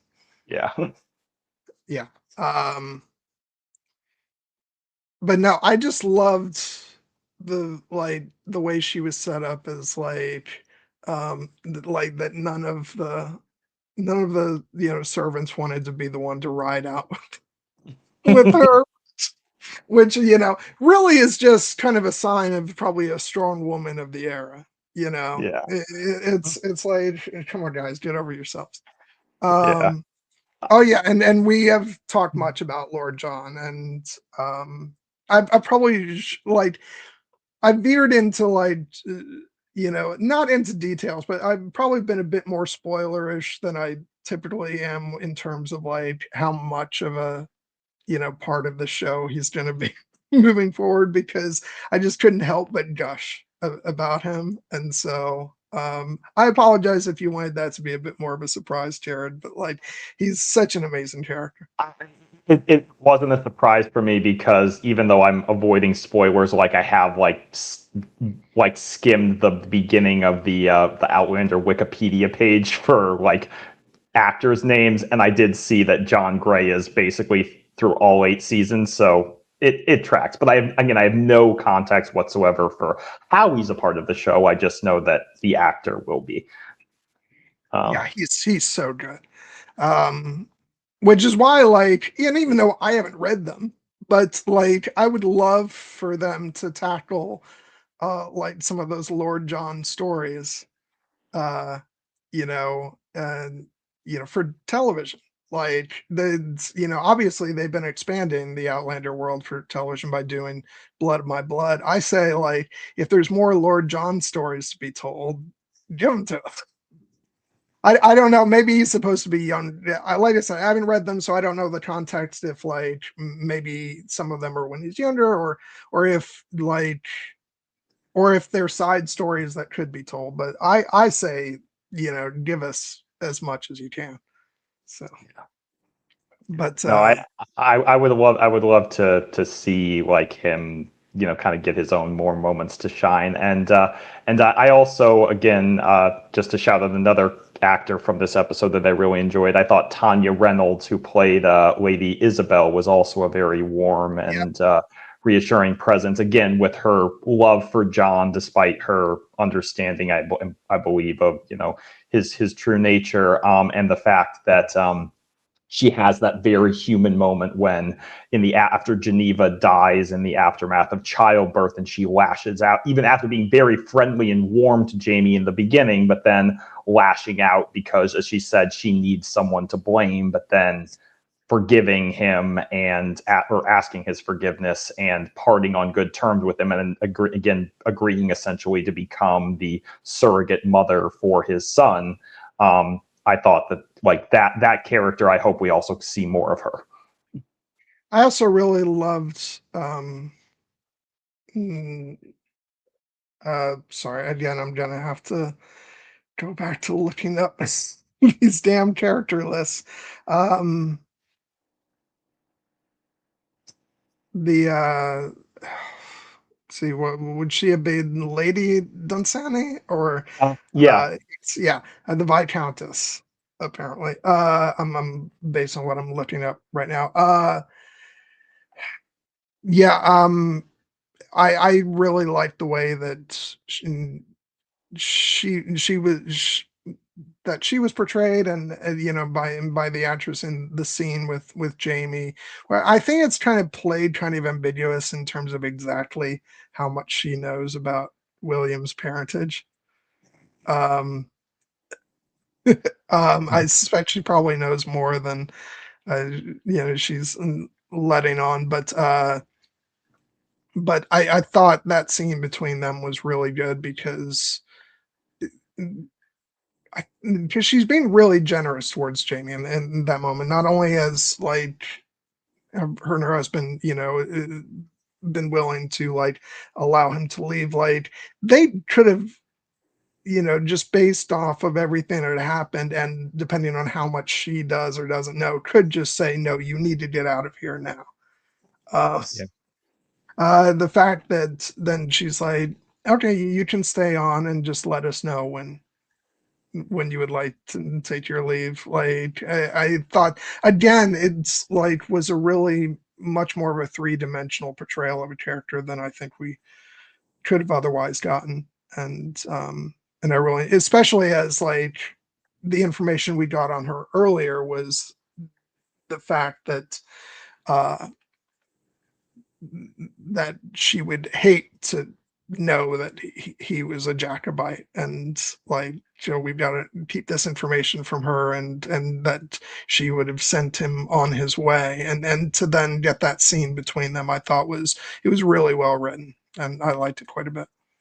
The fact that it's established that her son with the Viscount died at either Preston Pans or Culloden, I forget which one, but at the hands of the Jacobites, and so she has understandable reason to distrust and dislike anyone associated with that cause.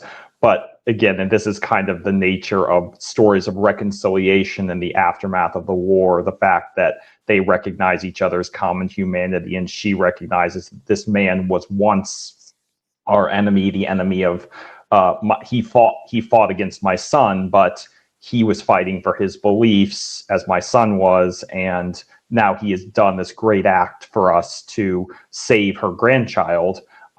And she recognizes that it is more important that they allow him to, have this moment and this connection and his life, rather than just throwing him away after he did this. And as you said, again, this is a great moment of the show, giving its humanity to these relatively small characters who, it doesn't necessarily need, we didn't need that beat in this episode, but we got it, and the episode was the richer for it.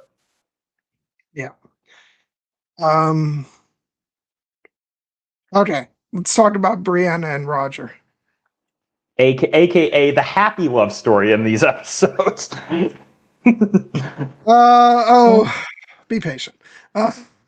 Well, I'm sure they'll have their difficulties later on, but right now these two kids are making puppy eyes at each other, and they are just like the fact, like it is really telling that, like, when the moment, like when Roger comes to the door for his American Christmas, and Brianna's right in the middle of her argument with her mother over what's going on at Harvard, and she opens the door, and just they can't conceal their absolute and utter delight at seeing each other, and you're like, yeah, these two are destiny. Oh God. And yeah, just like it always feels like poor Roger. He just is constantly getting thrown in the middle of like Brianna and Claire's big blow ups. Yes. He's just perpetually just awkwardly standing there. Like Yeah. But yeah, no, I loved seeing them together, and yeah, I just love that Roger is the type of person who, like, granted they got to know each other quite well, but like the fact that he just like he travels, to a whole nother continent and just shows up at their door. That is one lovesick puppy. Yes. But as Eric points out in the chat, who can blame him? Yeah, exactly. Sophie Skelton is beautiful. Brianna seems like a wonderful, wonderful young woman, and clearly, he was not unwarranted, because she clearly is pretty crazy about him. I love that she's totally torturing him too by, being like, who's the other girl in Scotland? The one who, Oh, Fiona. Fiona. When she's teasing him, like, I think Fiona's got a crush on you, and it's like, and she knows what she's doing there. It's like, yeah, she does. So yeah, and the fact that like he bangs his head on the the hood of the car, and like the fact that like he doesn't know one thing about cars, so all she has to do is like tighten one of the things.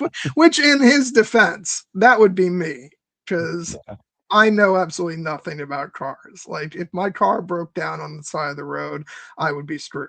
I would have to call for help, even for the simplest thing. So like I get it. But yeah, they are so cute together.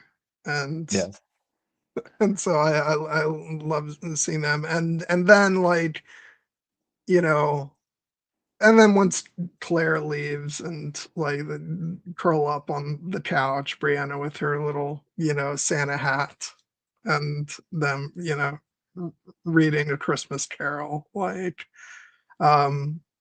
yeah, things are gonna get like complicated for them. Future shocker, but like I am quite happy to let them have their nice, calm little moment. No, I mean it was a classic, meet cute back in the end of season 2, and like yeah, the fact that like the moment they lays eyes on her, I'm like, okay, so when are these two hooking up? Not if, when, and but it really is very sweet and moving the fact that Brianna has this person in Roger who she feels like she can trust and confide in at a moment when it's implied she is going through something very emotionally fraught, which is Yeah. essentially the revelation. She took it. She has now accepted the fact that that Jamie is her biological father, but it is something that clearly is not has had lingering effects on her. The fact that this man that she grew up with for 20 years, Frank, and who she loves still as her father, but is now reckoning with the fact that, like, does it mean that if he was not my biological father, and that this history that I've lived my entire life with is essentially, it was like, it was it a lie? What does that mean for me? And the fact that it sends her spinning to the point that this brilliant young woman is starting to fail her classes at Harvard, and seems almost like she needs to find a new path, because her father was a historian, and in many respects, I suspect that's why she was interested in history, and now that relationship has been upended. And that scene when she faces Claire, and she basically is at, like, she really opens up to her mother, in the sense of like, and like, any time Frank looked at me, he would have seen that I was another man's child. He must have hated me. And Claire just has to tell her, no, like, Frank loved you more than anything in this world. And it didn't matter to him that you were not his biological child. He chose, in many respects, to be there for. And even though it's implied that, like, there was some like push and pull in terms of Claire and Frank's relationship, the fact that Frank was closer to Brianna, the fact that in one of Frank's less good moments, it's kind of implied that he was waiting for Brianna to turn 18 before he decided to try and divorce Claire and move back to England, with, it's implied, the confidence that in a separation between him and Claire, Brianna would actually choose him. But that doesn't mean that it wasn't born out of like a sincere love for her. We see that, like, through in the brief time that they have together. And I think that the fact that Brianna's going through this kind of identity crisis and crisis of purpose, and she has Roger there to essentially be an almost like unconditional source of support and ultimately love for her, like, it makes total sense that, irrespective of the fact that they find each other very attractive, that she would fall for him and he would fall for her. And I did love the you mentioned the Christmas Carol moment. Like, it's very sweet that after Brianna says goodbye to her mother, that she goes into the kitchen, takes the moment to compose herself, then puts on her jaunty little Santa hat and brings out the lobster rolls and the Boston cream pies, and the fact that they're going to watch the Charlie Brown's Christmas together. Because Roger loves his daytime TV. It's revealed. Can we talk about how much of a nerd Roger is, and how much I love him for that? Like, of course. I thought the Dark Shadows was like a brilliant touch. The fact that, like, it's a story about a time traveling vampire who has adventures across multiple. And I'm like, they clearly picked that show for a reason. And we saw him, in the season 2 finale, watching the Avengers, but originally it was going to be an episode of Star Trek, but apparently the time didn't line up, because like it wouldn't have been showing, over in the UK at Yeah. that particular point. But so the fact that the original idea was that the season 2 finale was going to open up with like him standing in front of a television watching a Star Trek episode, like, and then we get him watching Dark Shadows in this episode, and then also talking about Batman, which Yes. also was another great moment of getting the Batman theme The with Claire Batman. sewing her outfit. The Batman theme and the Batman suit and the Batman utility belt. I also, Roger being a true Scot, I love the fact that he takes every opportunity for a shot of Scotch whiskey, a little nip, because that's just great. But I did want to close out the fact that in that scene when Brianna's giving Roger this gift of the American Christmas, and then he gifts back to her A Christmas Carol by Charles Dickens that she used to read with her father and her mother, and that he understood, that this is a way for her to connect to, what she loved most about Frank and Claire now that she feels like she has lost them both. And it's completely understandable that that's the moment when it's like, oh yeah, no, these two aren't just having some like little like, fling. Like this is true love right here. Yeah, and something else that I found interesting was the conversation they were having earlier at it's at Harvard, right? Yeah. Where they were walking around, uh, and she's talking about like how can you trust history, and like on a certain level, she's sort of processing what she grew up learning about, like who her father was, and what her past was. But I also feel like, and not to dance dangerously close to spoilers, but I'm sure you have a notion of where their story will eventually lead them, uh but I almost felt like, and I don't think that she's noticing this yet, but I think that part of her is she's presented with the fact that her mother is leaving, and even though she doesn't really voice it, at this point in the story, I also wonder if there's a part of her um, that is sort of subconsciously dancing with the idea of if she would decide to go with her. Because this idea of not being able to trust history, but wanting to know firsthand the truth about things. And I don't think that she's there yet of like consciously saying that I'm going to walk away from the world that I know and stuff. But I do think it's sort of in her subconscious at this point.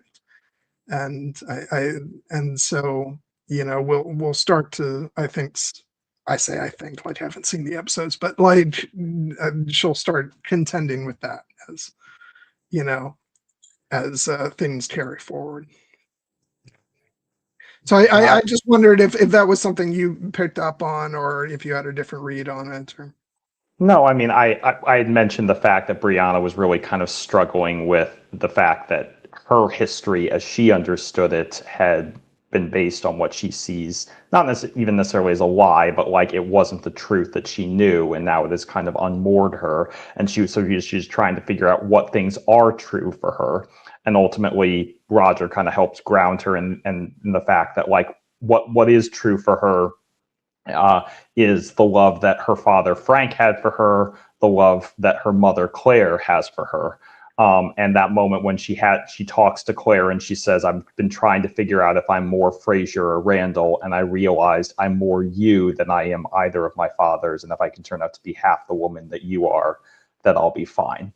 And yes, this idea that the entire reason that they went through this whole idea of having Frank raise Brianna as his own with no mention of Jamie is not only the complicated relationship dynamics, but as Frank himself said, like Brianna would grow up with a father who was a living, breathing man, not the ghost of a man she could never know and never reach. But now that she knows the truth, he has become that ghost. And it seems like she has made her peace with it, but given the fact that this is a time travel show, yeah, I get the sense that Brianna and Roger will probably go back in time at some point, because if not, they're probably not going to be a very big part of the show going forward. So, um, so yeah, I just, And it's interesting because of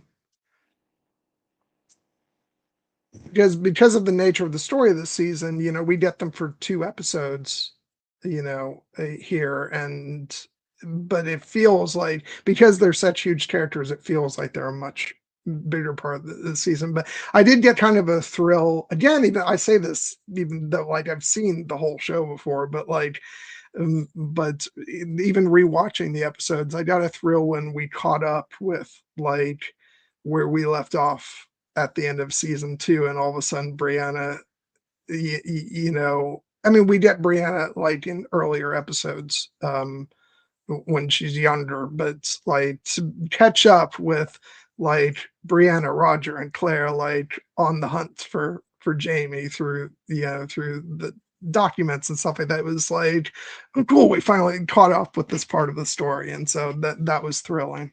And but but yeah, uh so before I do want to go ahead and devote some time now to Claire's return to the past, but is there like, before we do that, actually, I know what I want to talk about. I was going to ask, is there anything else? But I want to talk, and then we can continue to talk about this character as we get into like that section of the discussion. But since he has some stuff earlier on, I want to talk about Wonderful Fergus. Um, because just poor Wonderful Fergus has some difficulties this season, particularly early on. Yeah, and if you could believe it, and maybe it's just, which is so weird because like I've watched him in later seasons, uh, and so you'd think that like this would have been something that was noticeable to me, but maybe I just didn't even think about it. I never really, I feel kind of silly that like it wasn't consciously on my mind that this happened to him, because it's not like it's an invisible part of him. But the fact that he gets his hand chopped off, I had kind of like not completely remembered, even though like it, the past couple seasons of the show, it's certainly been clearly visible that he Yeah. doesn't have a hand. Um, but it still like caught me off guard when it happened. Yeah. When he got his hand cut off, I was like, oh shit. Um, so like, it just shows it's been a while since I've seen it, and yeah, I hate that fucking Scott who turned traitor and is with the British. I was really hoping we were going to see him die a horrible death, but we did not. And Yeah. yeah, it's, and the fact that he is so brave about it. The fact that like, after the fact, he's like, he's one strong kid. And I love him so much. And I'm really glad that we got to see the young actor playing the character one more time before we jumped into the future to get the grown up version of Fergus. But I love him so much, and again, like his relationship with Jamie is so great. And then when he's eventually reunited with Claire later on, that's such a heartwarming moment. And No, Eric in the chat points out that Fergus got Jamie Lannister. And yes, we were all thinking the same thing. All the more so because yes, this episode, the second episode of the season called Surrender, even though we haven't touched as much on it as some of the other episodes, it was a very important one because it really kind of again shows the fact that Jamie, even though he is at home at Lollybrook for most of this episode, he's not really at home because it's too dangerous. He is being, the British are searching for the Dunbonnet / Red Jamie, and they are harassing his family constantly. And the whole point of what happens with Fergus in these episodes is Fergus is inspired by Jamie's example. He really wants to stand up to the British and fight them as best he can. That's the whole plot with the pistol that they find, and the fact that yes, that I believe his name is Corporal McGregor, the traitorous Scot who has become a redcoat. Yeah, he's high up on the shit list of characters who our sympathies are not inclined towards, and of course he's the one who takes Fergus's hand.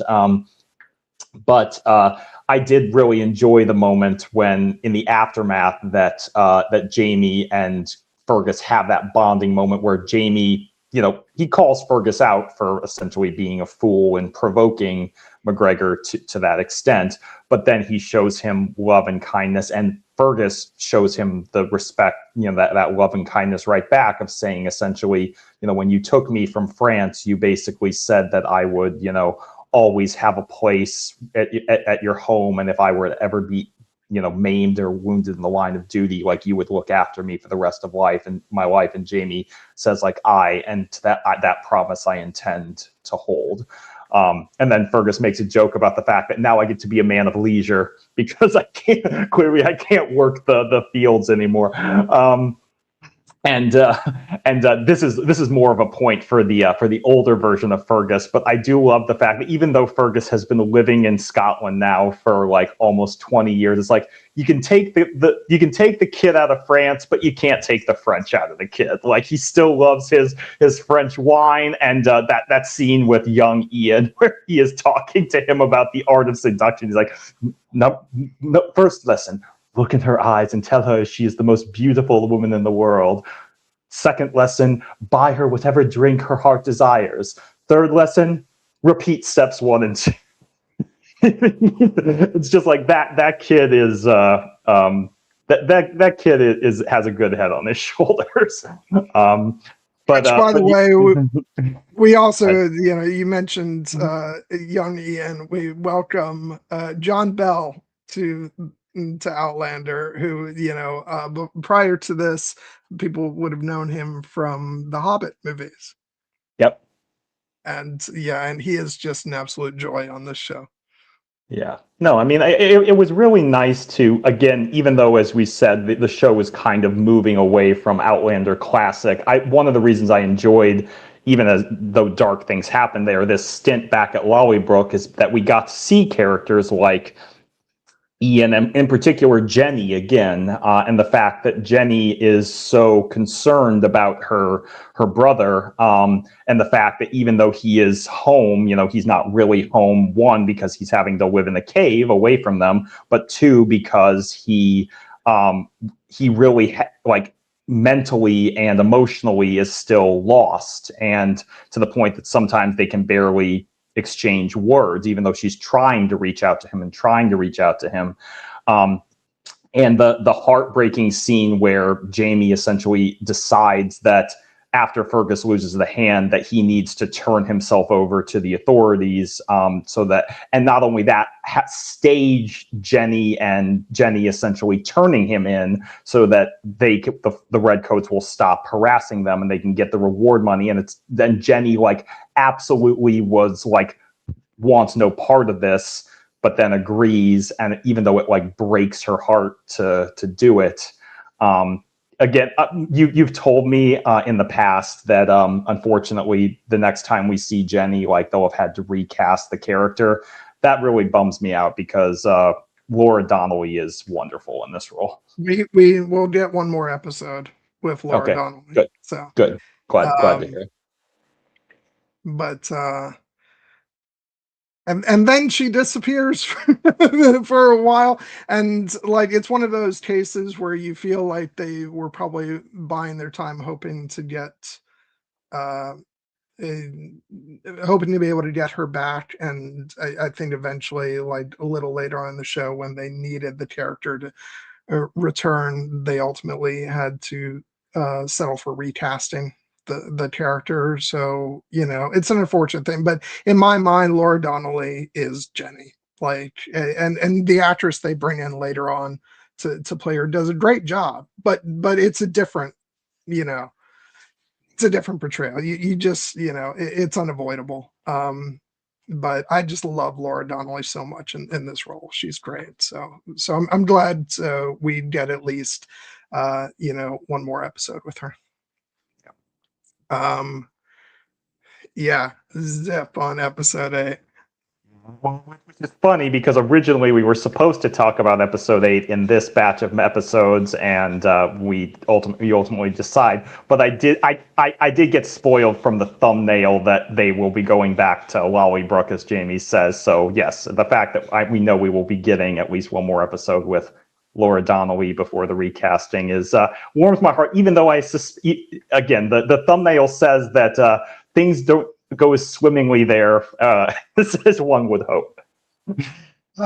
Yeah, I indicated this in the thread on Blue Sky that like episode 8 opens up a certain can of worms, which gets teased at the end of episode 7. Yeah, where I'm like that's maybe something better left to. Let's dig into that when we do our next batch. yeah. Oh yeah. You mean the fact that Jamie has gotten remarried and isn't telling Claire about it? Like, yeah, that's going to go swimmingly well. And let's just say, it could just be a rando, but I have my suspicions as to who that character is, and I have the feeling it's a character we've seen before. And oh my god, that's going to be something. I will neither confirm nor deny. But yeah, so but on that note, and part of the reason why I wanted to avoid getting into all that is because so much of like this first half of the season is about the culmination of Jamie and Claire getting back together, being reunited, and I wanted to be able to focus on that. So that's why I chose to have us just go through episode 7. But like, let's just talk about the reunion. It's like this is obviously a moment that fans were just chomping at the bit for the what they referred to as memory recalls as the print shop scene, though it's quite a bit more than a scene. And I just, and I thought it was really striking how the way they did this, where they didn't like waste any time. Like we didn't go through the process of seeing like Claire return to the Stones. Like it's that beautiful transition with her, inner monologue about the puddles, and just I thought that was a great way to make that transition to just showing her in the past. And because it's even though they've tracked Jamie down, it is still a leap of faith because it's been a year since he was documented to have been there. And as we know from the show, a lot can happen in a year. Yeah. And so, yeah, I just, it's just chills watching this whole, section at the first at the end of episode 5, and then it carries through into episode 6, where she asks, she's looking for a printer, Mr. Malcolm, and she's directed to the end of the streets at Carfax Close, and she walks up to it, and it's just this like slow build up to like, and we as the audience have not seen Jamie for an entire episode, so we're also just like holding our breath waiting for this reveal, and the fact that she goes in and then like and then she hears his voice saying, is that you, Jordy? Took you long enough. And it's just as she slowly walks in, and we don't see Jamie's face, just his back, and she says, it isn't Jordy, it's me, Claire. And then just the silence and the slow reveal as he turns around, and the music starts to creep up, and then like the show does one of the most like beautiful things in the world, which has Jamie faint on seeing her, which I just love so much. and then she's startled, and it's a humorous end to the episode. And I just, it's one of my favorite moments of the entire series, and it's just so beautiful and romantic, but also funny. To say nothing of what comes after in episode 6, which is my favorite episode. This is not only my favorite episode of the season, but it is one of my favorite episodes of the entire series. Um, and it's just such a culmination of just waiting and waiting for this to happen, and the show does not disappoint. It's just such a beautiful reunion. Yeah. I did clock the fact that they had to end, because they chose to end the episode on that reveal. They had to give it a kind of a natural act break, and they could have just had it end with Claire and Jamie looking at each other and leaving us all in like happy feels. But then they had to take the piss a little bit with the with the fainting, which again is a good moment for Jamie's character to show how overwhelmed he is. And I will just note, when I looked it up, I saw on the air date that apparently there was a 2-week break between these episodes, which I'm sure the fandom took very well at the time. Oh God, I'd forgotten about that. Oh my God, that was the worst. Yeah, I can only imagine the internet furor over the fact that they chose to end the episode there, and then like they took a week break, and I'm just like, I'm glad to have missed out on all that. Very, very glad indeed. I will note the fact that Claire makes such this incredible leap of faith based on the Roger's discovery, and they have it pretty well sourced, given the fact that they know the Robert Burns poem wasn't written until many years later, and the Freedom and Whiskey gang together. It seems pretty obvious, but it would have been. Speaking of darkly humorous moments, if Claire had gone all the way to the past and shown up at that print shop, and it was just some random dude named Alexander Malcolm, and she has the classic Joe Bluth, "I've made a huge mistake," has to go back. That would have been. She could have gone back to the Stones. She could have, but obviously the show was never going to do that. But it does, as you said, kind of speak to the fact that the show treats it with this kind of wonderful sense of inevitability, to the point that they don't even need to show us Claire going back to the Stones. It just they give that beautiful transition with the puddle, and then she's on the streets in Edinburgh, and then she's making her way up, and it's building and building the anticipation, and then right at the end they pull the cord with Jamie's fainting, and then they give it to us again at the beginning of the episode. Which here's the thing: you mentioned the 2-week break. Or the week break, whatever. Like the fact that having made us wait, and then building up to that moment again, it's like, just give it to him.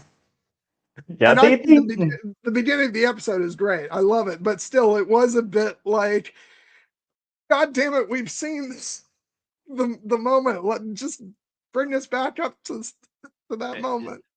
Yeah, it's just a fact that this is what television loves to do. They love to give us these moments of great emotional catharsis, and then undercut it with a little bit of like humor. This is the classic thing about the two lovers are all about to kiss, and then they get interrupted by, and that literally happens in this episode when Jamie and Claire have had their swooning and then all of a sudden freaking Geordie shows up and he's like, "Are you kidding me? I quit. Working for a papist is one thing, but working for an immoral papist is another." And then he storms out, and Jamie is completely non-phased. But if it's come to, if it's come to orgies in the print shop, just What? So great. But before we get to that, it's just this absolutely wonderful moment of like Jamie coming to, and like he can't even like believe his eyes. I think part of him is convinced that he's seeing things, and it's just this, it's just beautiful moments of like something that both of them have like prayed and longed for, and it's kind of like that awkward thing of like this is actually happening, but it's actually quite a bit more weird and awkward than anything. And but then they like gradually like find the moment, uh and they're just holding each other, and just like my heart just melts watching like as you know they're both tearing up, and Jamie talks about, he saw her so many times in his mind, and and of course the line that I used for the stream where he says, I would like very much to kiss you, may I? And she's like, you may. And just yeah, and Bear McCreary's music, like, soaring as the two of them come together, and then yeah, it gets interrupted by freaking Jordy, And which is so funny. and there were even other interruptions, like the fact that as like when Claire is like lovingly ministering to Jamie as he's coming awake, it's then revealed that he spilled his ale pot on his trousers, and he's like, "I thought I pissed myself, but it's just the ale pot. It's all right." And then when he goes to take his trouser off, he returns to Claire and he's like, "Do you mind?" And she's like, "Well, I why would you need to hide?" And he's like, "Good point."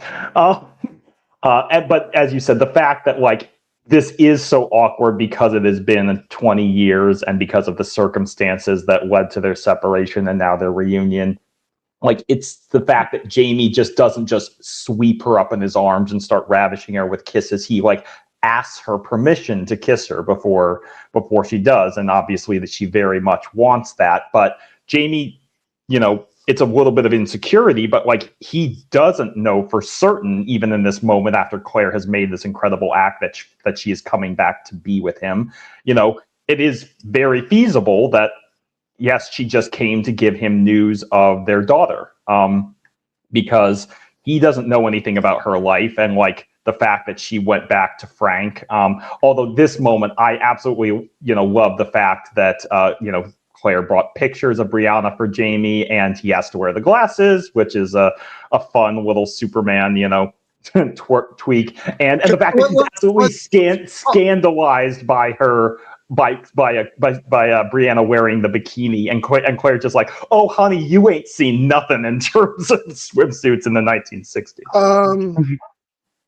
Yeah, let's hope Jamie never finds his way to the 2020s. Yeah. But no,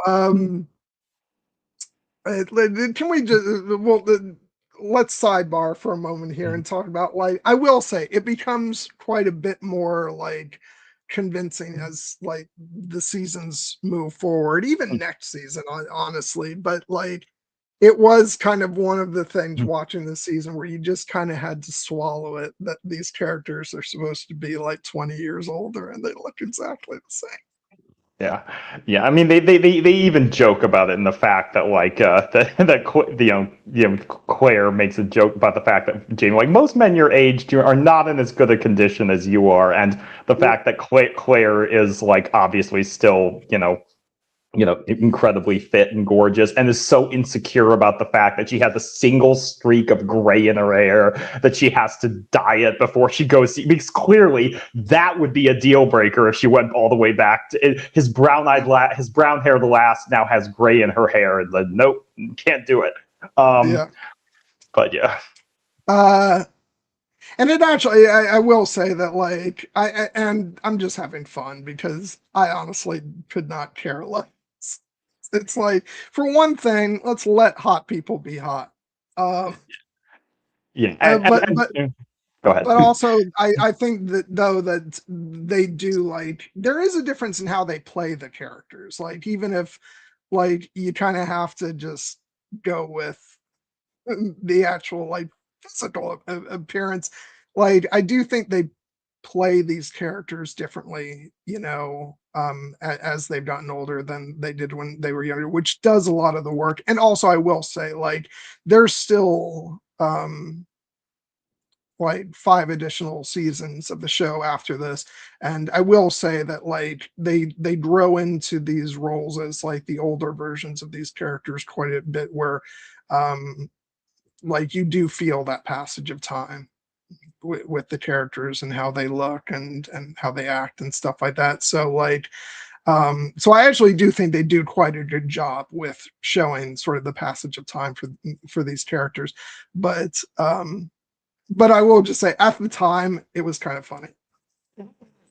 Funny, like I had a Sophie Skelton who plays Brianna had to play her at 16 and then had to play her at 12, like, and was clearly trying to play much younger than her actual age. It's just one of those moments in television, Yeah. which, as you said, you have to roll with it. But I appreciate that they did. Yeah, and I even though I don't know anything about, I have seen like still images of what Jamie and Claire look like in later seasons, and yes, they do. They get to play more into the old age makeup, but in this case, it was just more of an opportunity for us to recognize that, like, yeah, we're not recasting, guys. you're just Yeah. you're going to have to deal with the cognitive dissonance a little bit.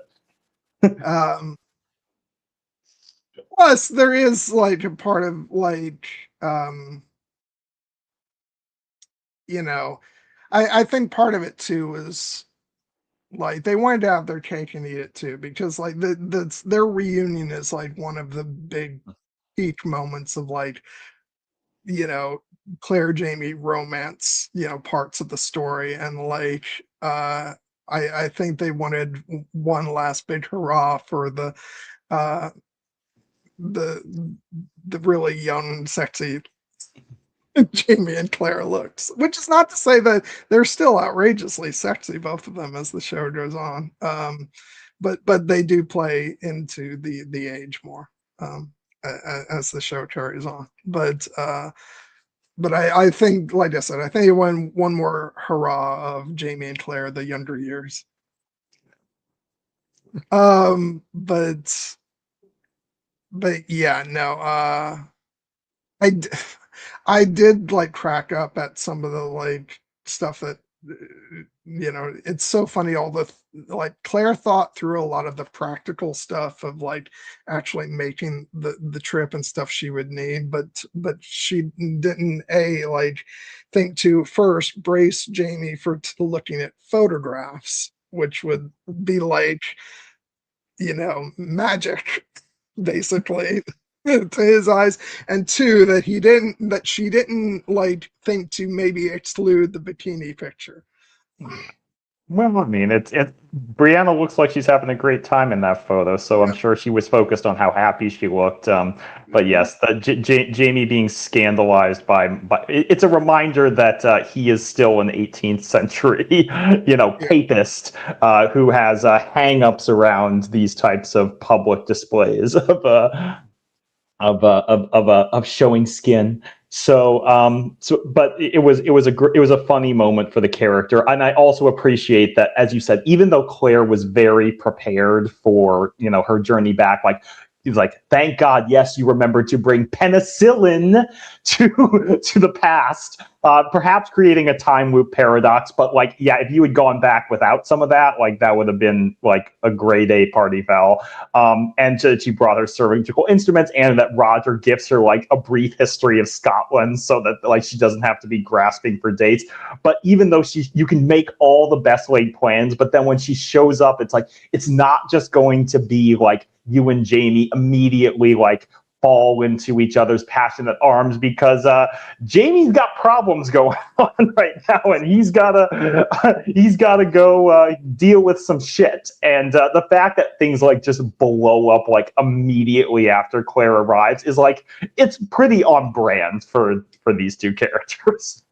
And hey, they get a wonderful, quiet, romantic night. Oh, wait a second, they're staying in a brothel. Yes, which that was great. The fact that that of course, like Claire, she's talking up a big game about, like, I understand Jamie would have led a life in this time, like, but she can't help but be jealous when she thinks that, like, he might have been, enjoying the brothel. Is there something going on with him and the madam? And Jamie's like, no, no, no, I'm not a customer of hers. She's a customer of mine. And it's ultimately revealed that no, it's Which for is like, liquor. you want to expound on that a little bit, James? Yeah, again, this is where Jamie, like, perhaps not having the highest level of, like, understanding of, like, what would be upsetting to Claire is it rears its head. And yes, it's a testament to the fact that that Jamie and Claire love each other so very much, and their love, it spans time, that she is willing to make this great journey to be with him, because the second she shows up once again in 18th century Scotland, I was just thinking, oh yeah, like, you forgot you're gonna have to deal with all this other shit too, aren't you? Like, it's you were trying to bring your modern sensibilities back, but the world is not ready for a lot of what you're bringing. Well, and even beyond that, chief among her like immediate issues is explaining to everybody who isn't Jamie where the fuck she's been. Yeah, I love the fact that they it very much reminds me of the in season one, when everyone is asking Claire about her husband, like, is your husband dead? He's not alive. And here it's like, where the hell did you go? Well, I went to the America. I went to the colonies. 200 years in the future, but we'll leave that part out. Yeah. But still, it's those were moments of just pure joy. I mentioned earlier about her reunion with Fergus, which was so great, and we've already talked a little bit about how great he is, but Caesar Domboy, who plays I'm probably butchering that, but who plays the older Fergus, is just so good. And like it's been interesting waiting for his debut as the character, but I just he's so great, and I love that, like,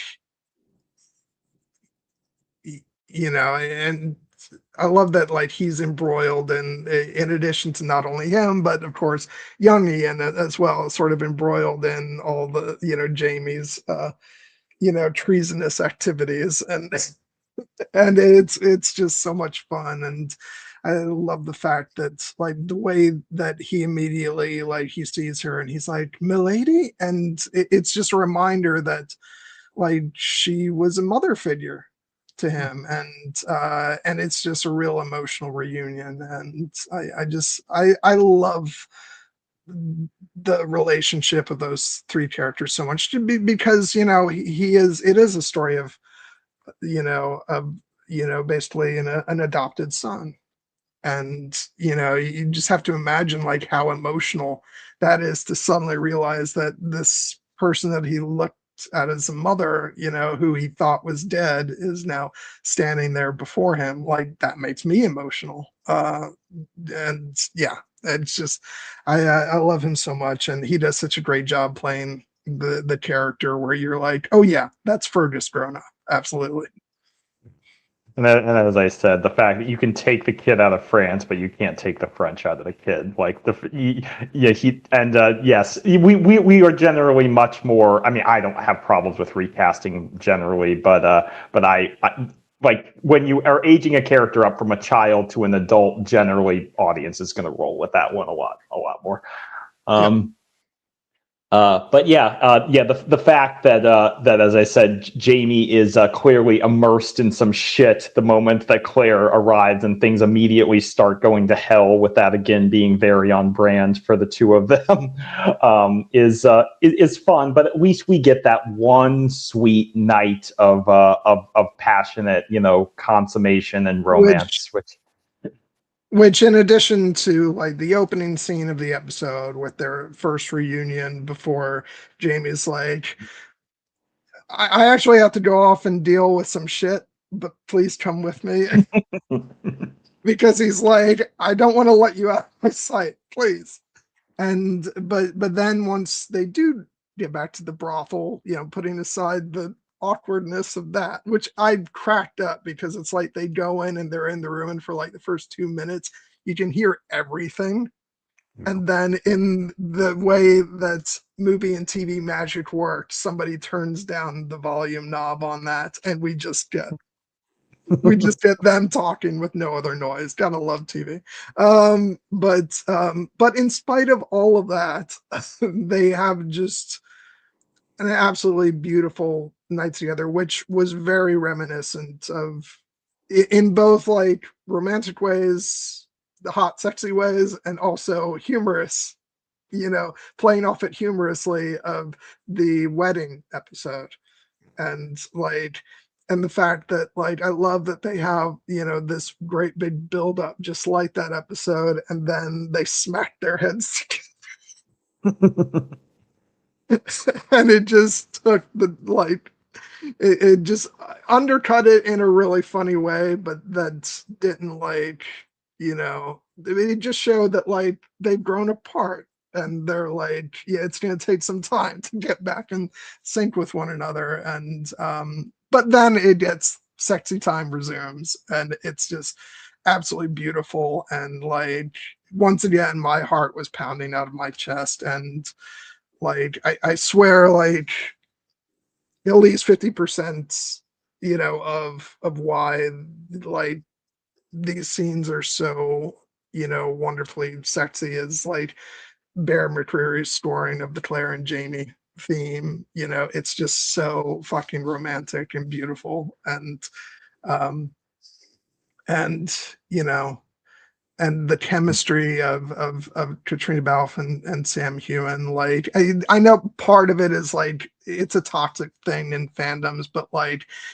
you get why the fans ship them together in real life because they're just so great together.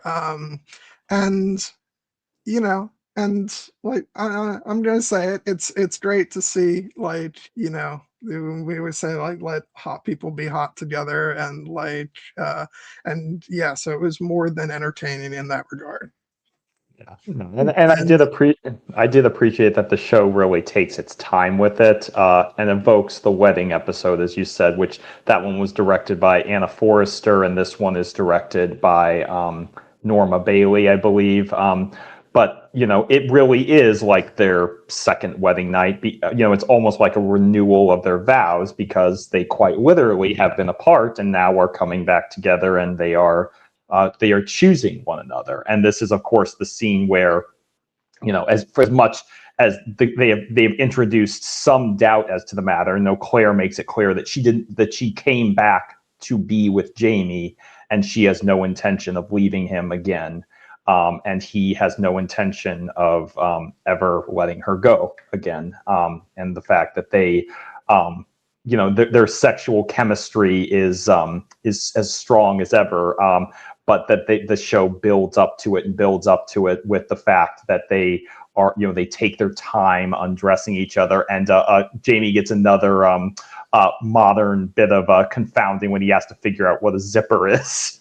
As opposed to laces. I expected him to be like, "This is brilliant." Yeah, it's so much easier. No, I do want to say, like, I really loved the way Katrina played. When they're finally in bed together, and this is a woman who was down bad, and she's just been waiting.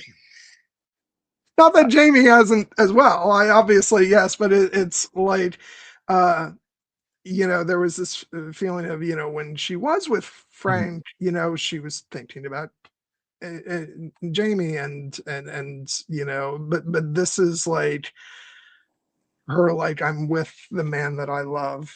This is what I've wanted and the fact that she's like and don't be gentle. Yeah, he's trying to engage in all this loving, tender foreplay with her, and she's like, "No, do it now." And yes, and he obliges. Yeah. Yeah. So that but was yeah, it's just like my heart just melts watching these two together. It's like it'd be one thing if like this show could like have operated just on a purely like sort of you know carnal level of again these are two very attractive people and and it's great see them doing naked things together but like it's the fact that the dynamic of their characters is so strong and the fact that we are so emotionally invested in the two of them and so it just makes these scenes such a like thrill to watch and you're just like on the edge of your seat just with your heart pounding out of your chest. At least that's how it is for me and then like it's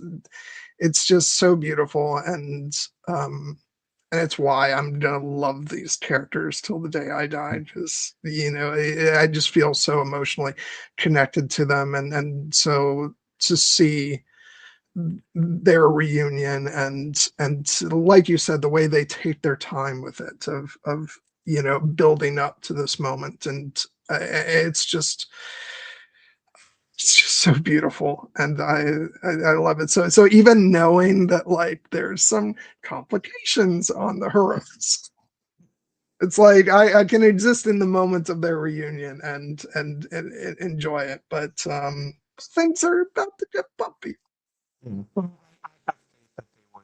overcome. And I did appreciate the brief shout out of Ned Gowan that Jamie's like consult Ned Gowan, and I'm like, oh, so Ned Gowan's still kicking. That's good to know because I remember when he showed up in his very first episode and he was coughing, and I'm like, that dude's gonna die, and it turns out I was very happy to be proven wrong.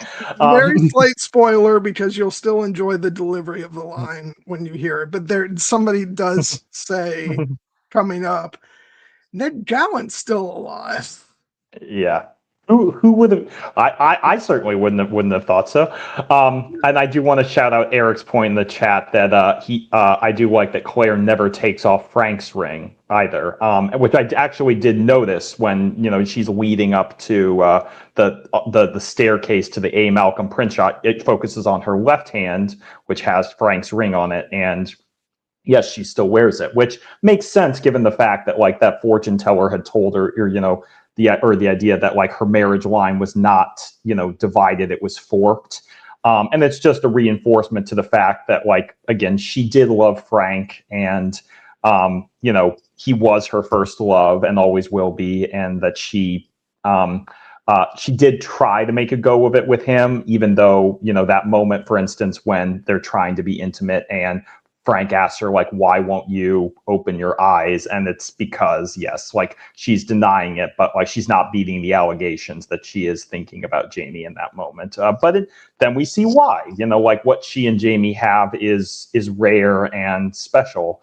And what she had with Frank was not that it wasn't deep and meaningful, but it wasn't this. And so this is why the show is ultimately about Claire and Jamie in the end. As much as I said, like as much sympathy as I have for Frank, like I respect the fact that Claire's heart changed and she didn't mean to hurt anyone. But it is ultimately, she's pursuing her happiness here, which again, this would have been an interesting casting choice as well.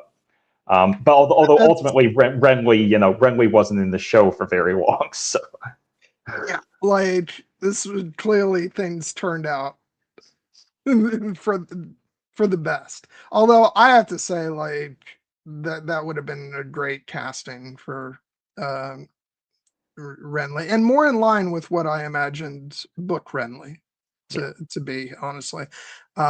Which is not to say anything bad about what the show actually did. It's just that's on the long list of things. Like it's funny that I so associate all those actors now with the characters because I actually had like quite different actors in mind for those roles in the actual show. But that's a discussion for last week, or 2 weeks ago when we were talking Game of Thrones. we'll come back around to that at some point in the future. But yeah, so like, yeah, like their chemistry is off the charts. I've I just again want to like talk about sort of the hilarity and like awkwardness of the fact that I watched this show with my mom. Uh, and somehow we got by like the awkwardness of this. But one thing that we like always kind of dreaded was dad walking in on us watching the show. And at these particular types of moments, just like, oh God, this is embarrassing. Um, but yeah, uh, which again, for anybody who who's watching this who doesn't know, like been a big part of my love of the show is that it's um it's a show that I watched with my mom, and was the last show still running up until this year that's like that we had been watching together, before I lost her, um and so yeah, it's always going to make me feel closer to her. But yeah, so then and what I enjoy about I don't enjoy, but I'm going to enjoy like referencing these moments because it's like awkward. Is There's a couple moments where Claire is like saying certain things like you know nothing could make me leave now unless you did something immoral. And the look on his face as he tries to change the subject. And like the next morning when he looks like he's about to, like he has to tell her something, and then like something else comes up, and he's like, and when older Ian, shows up, and you know, um, again, the second mention that something is going on, uh, and he's like, Claire must have taken your news well. He's like, I've not told her yet. I'm waiting for the right time. It's like, it's not something you want to hold on to very long. You might be waiting for a while. Yeah. Yeah. So like, I'm not gonna lie, this was one of the fun things about like making the cutoff episode 7 was getting like your thoughts, and we can leave to who you think it might be till the next episode, but like, what's your thoughts on how James handling this? Do you blame him for not divulging this particular piece of information yet? Or what are your feelings on this? I mean, I get it. I understand why Jamie would be hesitant to spoil the big, his big emotional, long longed for reunion with the love of his life, Claire, by dropping this truth bomb on her that he, in the time that since she has been gone, he did remarry. But it's the kind of thing that you're going to have to bite that bullet at some point, and probably better to do it sooner. I think back to the moment from Star Wars: The Force Awakens where Han tells Finn, "Listen, big deal, you've got another problem. Women always figure out the truth, always." I'm interested, like, because the bomb kind of gets dropped at the end of episode 7 when Fergus says, "My lady does not yet know about your other wife." Like, was that when you realized, oh, that was the thing, or like, what were your feelings like when we were getting hints about there's something that Jamie hasn't told her yet? Like, I what was that sort of, what were you thinking was going on, and then how did you feel when that got dropped at the end I of mean, the episode?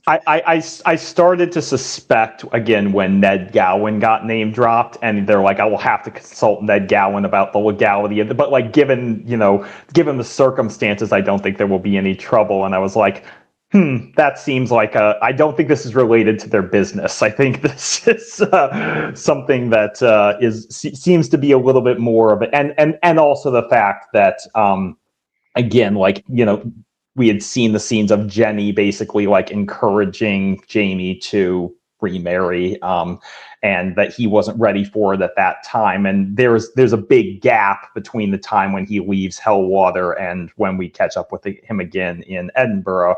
And it makes sense to me that at some point, he would have perhaps, stepped in to agree to marry another woman, not out of love, but out of essentially the need to serve some end for either his family or out of, an act of charity or something along those lines. So I don't, like, put it this way. Like, I think when Claire finds out, she's going to be real pissed.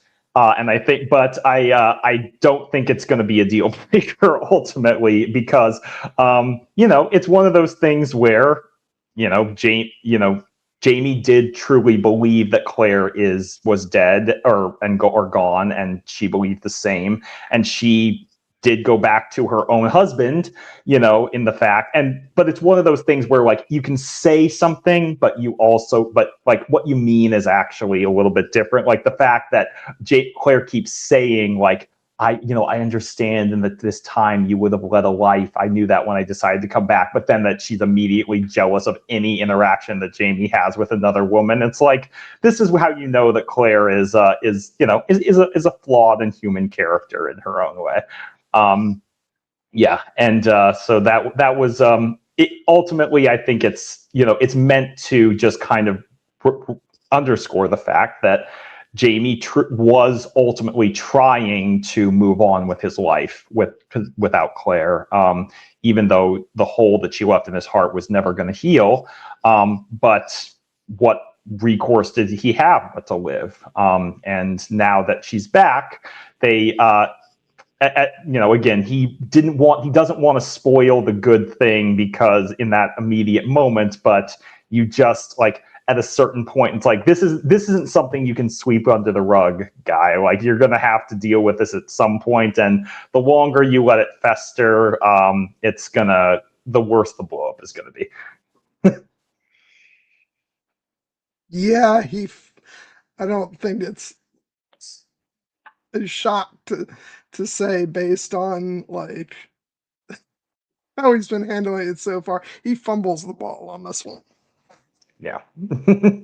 And yeah, but yeah, so yeah, and obviously, like, in these episodes, like, another thing that's going on is, like, he's dealing with, like, he's also got a smuggling thing that he's doing on the side, and he's dealing with some issues from that, and which causes, eventually leads to them needing to make an abrupt departure from Edinburgh. But somebody who we haven't talked about yet, who I want to go ahead and talk about, um because he's going to play a role in the second half of the season, is Mr. Willoughby. Oh yeah, I was gonna say that he was another character who seemed, we got introduced to under some dubious circumstances, but I think he's ultimately he strikes me as ultimately a good egg. Yeah. No, I just, like, even though, like, he's not doing a great thing when we first meet him, No. but he almost immediately after that, like, it makes us, like, warm up to him. And I love that he refers to Claire as honorable wife, um and yeah, and the fact that he, like, assists her with, like, when she's trying to you know uh execute her Hippocratic oath of saving the man who attacked her, and she's, like, drilling into his head, and he's like, won't that kill him? And yeah, it's he's a fun character, and we just get, like, a hint of him in these episodes, but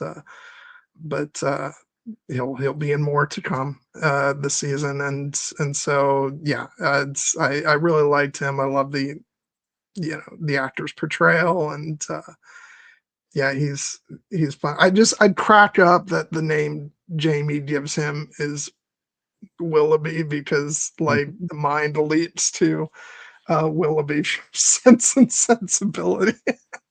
It's like Yeah. not quite the same. Yeah, no, I did appreciate that. That was it's kind, his real name, Yi Tian Cho, and they're like the reason that they have to give him a new name is because it's apparently very close to a Gaelic swear word. But again, I liked the character. I liked the fact that that Claire has empathy for him, and in the fact that he is very much a stranger in a strange land, and the fact that it's also we got a little bit of this also with the introduction of Joe in the modern day storytelling, but this show has had a pretty predominantly white cast for the first couple of seasons, and I like the fact that we are starting to introduce more characters of color. And I obviously, when the show, as I know it will, moves to America, they are going to have to deal with that given the time period. So I appreciate that we're starting to see more diversity on the show. Yeah, you're not going to want to miss that. That's going to be come back next week. I'm sure it'll be a doozy. Yeah, which by the way, we'll be getting right into it next week. I think from here on out, we're pretty much going to be doing like our discussions, like 2 weeks in a row. We've taken some breaks earlier on, but especially since from here on out, there aren't as like season 1 and 2 had, I feel like, more natural act breaks. And these future seasons don't so much. And so our discussions moving forward will be all like, we won't wait in between like the season halves. So, I do want to talk like we don't have to talk in depth, but I want to make sure to mention couple characters, but again, I have to look up their names too. Sorry.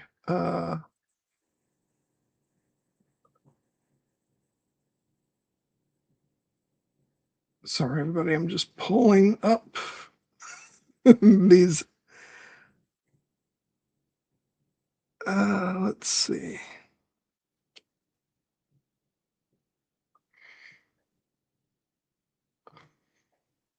Sorry.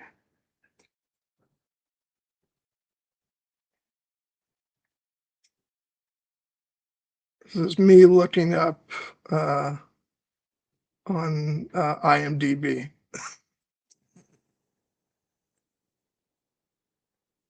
Okay. All right. The Campbells.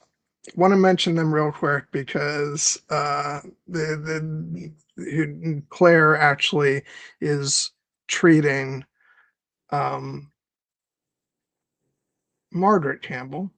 Mm-hmm. And these are characters who, it's I don't know, they might appear again.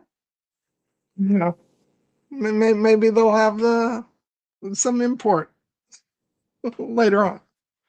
But I don't know, because they said they're headed off to the West Indies, so I don't know. Maybe it is the last we see of them. Well, what do you think, Jared? I mean, I know that at a certain point these characters will be getting on ships and heading to the new world, as they say. So yeah, it does not strain credulity to think that they might cross paths again. I have no idea under what context, but it does what I really appreciated about these scenes is that it shows once again Claire attempting to bring her knowledge of more modern medicine to essentially treating people in this century who are a little less enlightened about what that means. And as you said, honoring her Hippocratic oath, which as a physician myself, I obviously resonate with, even though like in the circumstance, like we will just acknowledge, like it is a natural inclination when, Claire's is attacked by the man who's searching the room for the ledgers, and then he threatens to rape and kill her. And then he trips and falls and cracks his head open. Like, in the language of television parlance, obviously we're meant to think, fuck that guy, let him die. But that is not the way that people who are trained in the Hippocratic Oath think when a patient is in danger. Like, and to Claire's great credit, like, she immediately wants to save this man's life because she respects and honors life, as she says, in all forms. And she has the means to do so, even though the procedure, the trepanation, is ultimately unsuccessful. The fact that she is willing to do it, even though it would obviously be much more convenient for all involved if this man died and kept his silence. But for Claire, the sanctity of life matters above all else. And when it comes to her interactions with Margaret and her brother Archibald, the fact that she is able to he is they have this dynamic where she has these visions and is like almost a soothsayer, and he basically interprets them and for a fee. But really what's happening is this poor woman is suffering from a mental illness.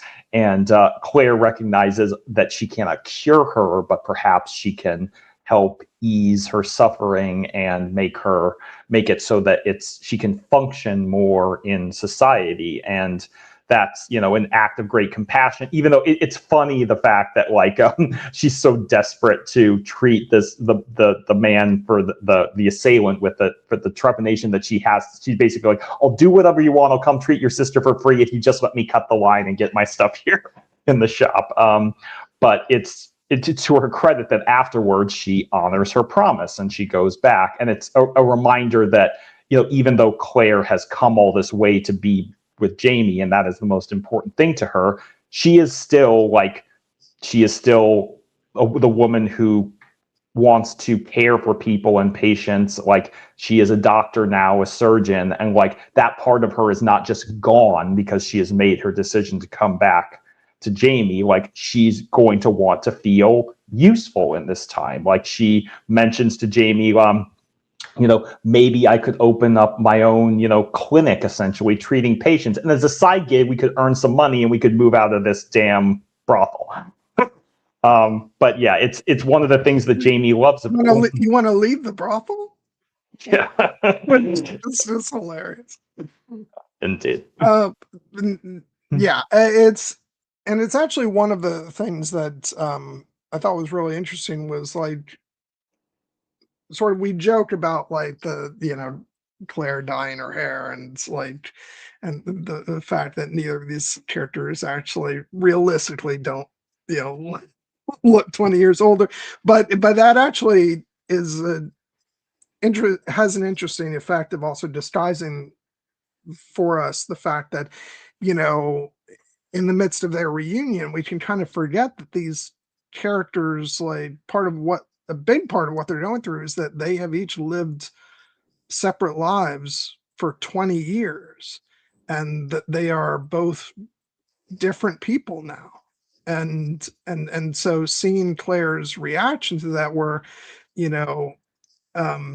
when she was last with Jamie, yes, she was a healer, she was a nurse, but now she's a trained doctor, and and her experience has just been that she's just had so much more experience of having patients and performing surgery and doing all these things. So and I think that's kind of when she is so dead set on trying to save that man's life, it kind of takes Jamie aback.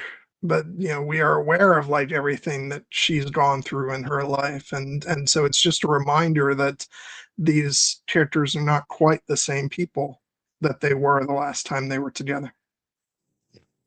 And ultimately, it's to Jamie's great credit that he still respects Claire's, individuality and her commission and her passion for saving lives. It's one of the things that he fell in love with her for. And so it does give us, some darkly humorous moments when Claire is insisting on performing the surgery on this man, and Jamie's going to go along with it, but he's not going to be happy about it. And the fact that when he ultimately dies, he is basically just like, I'm not going to mourn the man who tried to kill my wife. Like, I'm going to store his body in a cask of creme de menthe, which nobody will ever find because no Scotsman worth his salt will ever drink creme de menthe. So that was funny. Oh God. So yeah, and then there's the whole thing with, when Ian shows up looking for young Ian. And This is another moment that it's not Jamie's finest hour. Yeah. Yeah, don't mention you've seen it. It's like Claire is having this really emotional reunion, but she's also being put in the position of lying to him, you know, uh, you know, even more than she has to, because as Jamie mentions, there's a certain amount of lying already going on, because she's you know um having to conceal the exact nature of where she's been. And so, yeah, it's but I love that moment, but it is also a sign of, like, again, like, what Claire is going to have to contend with in terms of the people who knew her but don't know the truth about where she's from. Because, like, at first it seems like a passable cover story if she thought that Jamie was dead, and so she, fled to the Americas. But, like, Claire, we were your family. Where'd you go? No. And why'd you leave? And so, like, it's gonna create some, issues. And like, you see Ian saying, Jenny and I, we mourned you for years. Yeah.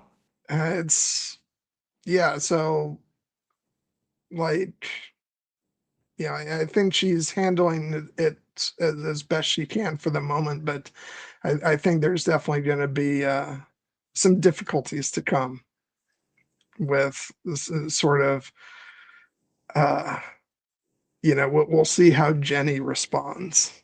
Yeah. One of the things we love about Jenny is that she's never shy to speak her mind, and Ian has always been the more mild-mannered of the two. I have a feeling that Jenny will not be so understanding of Claire's absence for the past 20 years, especially given what hell her brother went through in that interval without his wife. So. Yeah. But that's a question for the second half of the season. For the first half of this season, it's the fact that young Ian has been running away constantly to Edinburgh and working for Jamie, helping to smuggle.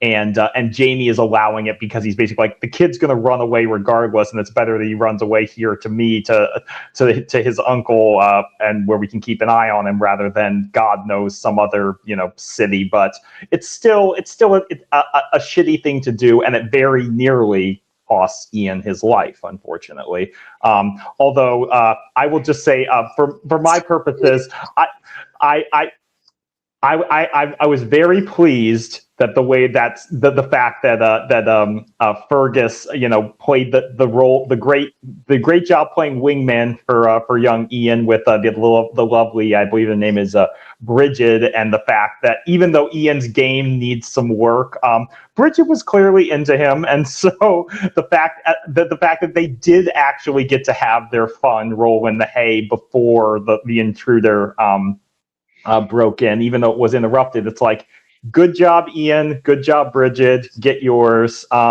Hopefully not for the last time, but given what happens, perhaps it was just meant to be a one and done.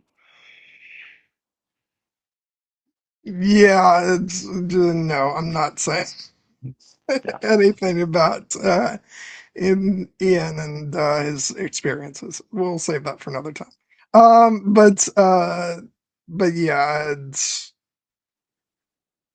Oh, the fact that she's like, "Did you hear that?" And he's like, "No, don't stop." Which again is like very very much like understandable. It reminds me a little bit of the moment when Jamie and Claire are having their morning after, and Jamie is once again going down on Claire, and then they're knocking on the door and it's like breakfast, and he's like, no, come back later. Um, yeah. So, but yeah. Young Ian is just, he's a great character, though. He's just so like, um, and he will go through some things, but particularly in this early stretch, he's just so like young and wide eyed and innocent, and but even as he will later go through things, he's a good natured soul, and and that's what's great about him. But I just remember like leaping for joy when I saw him cast in this role, and then he showed up, because it's hard to think back to how long ago that's been now. Because uh you know it seemed like he showed up in this, and I'm like, oh, John Bell has grown up, because he was in the Hobbit films, which they shot a few years before this, and now it's been 9 years on from his first appearance here. So yeah, phew, time it goes by, but yeah, no, he's great, and I love the character of young Ian. He's yeah, I just want to protect him though, because you know, I think he's a gentle soul, and yeah, but we can talk more about that in the future. Um, so yeah, I'm trying to think if there's anything else we should uh touch on before we start to wrap this up. Were there any other things that you wanted to go back and touch on that maybe we didn't dive into? Just a couple quick things. One, I love the scene where Claire comes down to for breakfast after her night with Jamie, and has gets to sit among the sex workers, and they all think that she's the new girl and start trying to pass off tips to her, and she just, to her credit, just sits there and smiles and listens to them all, and then it's ultimately and they're like, oh, you're gonna have to take the customer that no one wants, and then it's revealed that, that she is the lady of the house, and they're all like taken aback. That was funny. And then She's like, obviously, Thank you for the tip." thank you for the tip. Yeah, and she was trying to give them tips, and they're like, honey, if there's one thing we know, it's how not to get knocked up. So Yeah. we've got our 18th century remedies.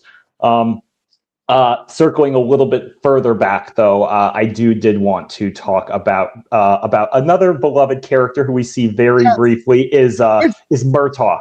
I feel Murtaugh, like we're always giving Murtaugh the short shift, which it's not intentional, but he is only in like a very one little episode. bit of the season. So like we get a glimpse of him in the first episode during the Battle of Culloden, Mhm. um, letting us know that he made sure that the Lollybrook men got sent home, and he came back to rejoin the fight. But then we don't like hear if he survived, but he shows up in Ardmere prison, um, and not doing well. And Jamie is able to secure the services of a doctor for him, courtesy of John, and yeah. So I enjoyed that we got to get Murtaugh here, especially because like I know in the books, like I think he dies at the Battle of Culloden in the books, and so I really loved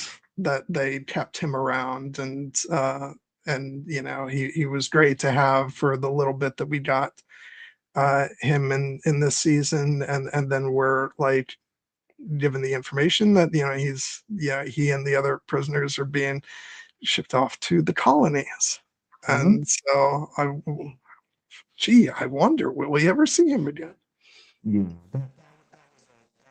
Definitely a moment like mark this, like we're not done with Murtaugh. Which why would you want to be like that? Mhm. Hearing that he may die in the books, like it's a classic thing of again drawing parallels back to Game of Thrones. It's like these are two different adaptations of the telling of the story in the same medium, and certain characters when they pop on television, like even if they meet a certain fate in the books, like it's natural to want to expand and give them more things to do, and provided it doesn't like irrevocably like change the path of the story too much, why the hell would you not keep Murtaugh around?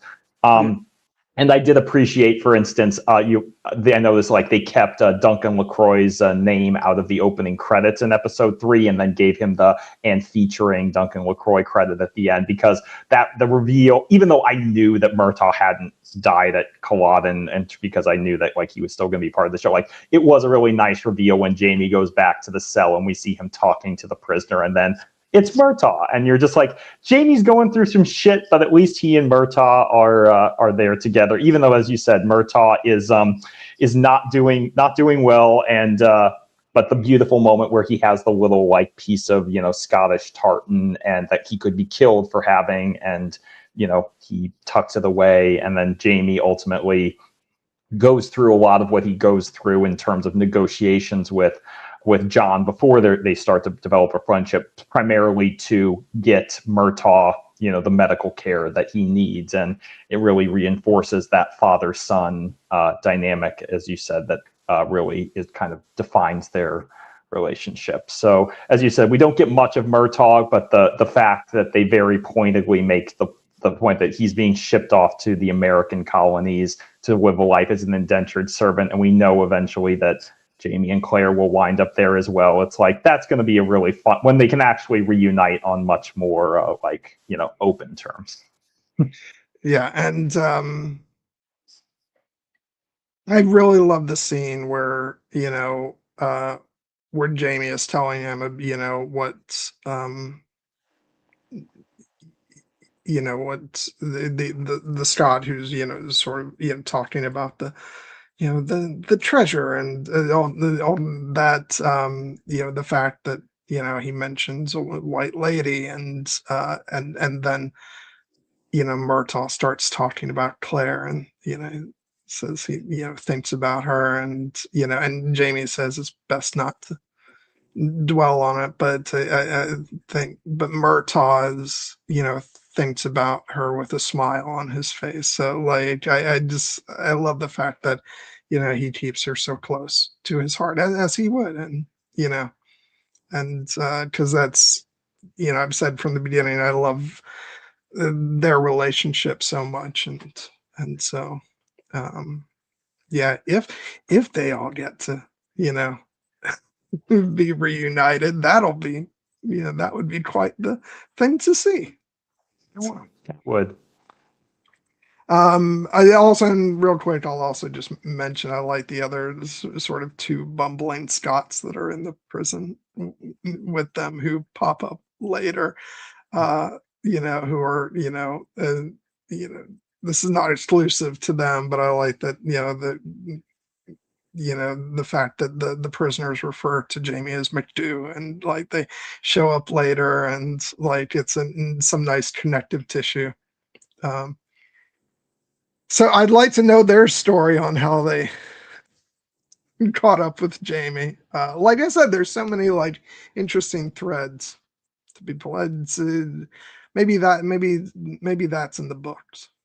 Maybe there's more about that in the books, but I enjoyed them. And like speaking of Scots, like another character who's I think is like uh was not even in last season, but shows up in the premiere and made it feel like he was part of that like he had been in it. There's a character named Killick who is one of the Scots who gets executed in the barn or just outside the barn, and I thought he made a really good impression. And as far as I know, I don't think he was in last season, but they played it off like he was part of the Yeah. the group, and he did such a great job. I thought he had been in previous episodes, so Yeah. so hats off to him as well. Um, but yeah, so so having said all that, like, in what are your hopes and expectations for the second half of this season? Well, as I said, I know that in the first episode of the second half, we will be going back to take me back home to Lollybrock. Only this time, it probably will not be as happy as it once was. We will meet Jamie's current unfortunate wife, who I'm sure is a character we have never met before in the series, and because there's no character who bore a torch for Jamie who is still lingering around these parts, who could potentially be reintroduced after the way that we left her last. Nope, that character does not exist. Nope. You don't need to say anything. No, as a way of like confusing you, I will say we do get to meet a brand new character I'm sure. next I'm week. okay. Well, I welcome new characters, but I have a feeling we're not done with a few of the old ones. But as I said, I'm very much looking forward to Jenny's reaction to Claire and to the revelations, and to how it all shakes out. And then as even though you said that this season, unlike some of the previous season, isn't quite split into like two distinct halves, like it does seem like this, from what I can see, they will. I do get the sense that the locale of the season is going to start to shift, because I do know that like the title of the third book that this is based on is called Voyager, and I do think that they will be going on a voyage across the sea to the new world, where where the show will presumably be set for many of its remaining seasons. And again, I don't know what circumstances take them there, but it does strike me as kind of a moment that will really serve as kind of, again, in this season that really does feel like a transitional season in many ways. I'm interested to see what exactly is it that sets them off on this new path. Spoiler alert, the big change is that the starship Voyager arrives at Lollybrook. Yes, Hovers right over. well, that actually, side note, reminds me of another one of my favorite moments from I think it was episode 5, which is the moment when Claire and Joe and the characters at the hospital are watching the Apollo 8 mission, and Claire and Joe has the line like, "How can they come back to resume their lives after having gone on this incredible journey?" And Claire thinks about the fact that in many ways she has been on a journey even more extraordinary than the one that those astronauts took to space, and it's right. It has changed her forever, and now that journey continues. Yeah, it's really interesting because and when we talk next week, I'll be able to get your impressions on whether I made the right call or not to like to have the split be after episode 7, because in a lot of ways, like, um it would have been very easy for me to say, let's do the first 8 episodes and then the rest of the season, because in a way, the next chapter starts um, with the episode after next. But I made the choice in terms of character arcs and, Yeah. instead, and sort of what story beats I wanted to focus on, because in a lot of ways I think that the next episode is very much the transitional episode of the season. It it sort of caps off a lot of what's been stewing in these like last couple episodes, but it also starts off where the season is going to go from there. So I think you can very much look at it as either a closing or a beginning. And that was a lot of my process of trying to figure out exactly which way I wanted to go with it. But I think ultimately I'm happy with the choice I made, because I feel like we do get to, it's a soft closing with this episode, but I feel like it is where um we have the burning of the print shop, and so it does kind of feel like we've come to a close of the journey of Jamie and Claire to reunite. And we can talk more next week about where episode 8 would have best fit, but it's moving forward. It's not going to be an exact science, like I said. Uh, Particularly season 4 onwards, we're pretty much just going to have to pick a breaking point, and it'll be what it is. But yeah, I'm very interested because I feel like you can kind of have an impression of where the next episode is going to go, but then like you might have a broad notion, but like I just feel like what the rest of the season is not going to be like probably what you would expect it to be. It's I always call it like I think it is the weirdest and most bizarre section of the show, but in a good way. And yeah, I don't want to say too much more because then I like tip off certain things, but yeah, it would be really interesting to uh, get into all that, and then and then after next week we'll most definitely be in a new like starting another new era of the show, so it'll be exciting to get there, but yeah, I can't even say anything because I'll like, No, you don't have to say anything more. Like this is always the danger with like speculating too far forward because again, I have both my instincts as to where things are going to go, and then I do have basically scattered details about things that happen in the later seasons that I had just picked up from cultural osmosis. But again, without the proper context and the journey to determine it, like it really is just a series of like flashpoints that eventually when we get there, I'm like, oh, so that's what that was about. But like just one of the other things I will be interested in is how and when the characters who were left behind in modern times, Brianna and Roger, get reintroduced to the story, because I do know that they will remain a part of the show for future seasons, and I don't know if we're going to get back to them this season. It felt like the kind of a nice place to leave them. But as you said, there are some choppy waters ahead for them as well, and I will be keen to see what is the inciting incident that draws them back into this crazy timey-wimey adventure that are Jamie and Claire and the others are on. yeah. So yeah, I'm trying to think if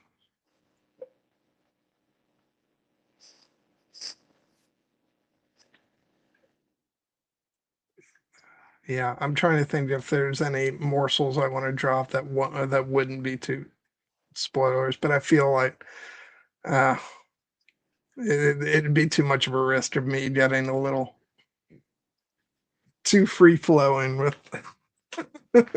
with information, and I wouldn't be able to help myself, so I'll just leave it be. But really looking forward to talking about the next batch of episodes. Um, so yeah. Okay. Okay. So yeah, just talking again about what's ahead for the channel. I'll just say that next week, again, as we've been talking about, we'll be doing the next batch of episodes for Outlander season 3, and but then for the next 3 weeks after that, we're going to be gone. First, because I'm going to be gone for 2 weeks on a cruise with my family, so that's going to be fun. And then you need the week off after that. You have is that a wedding?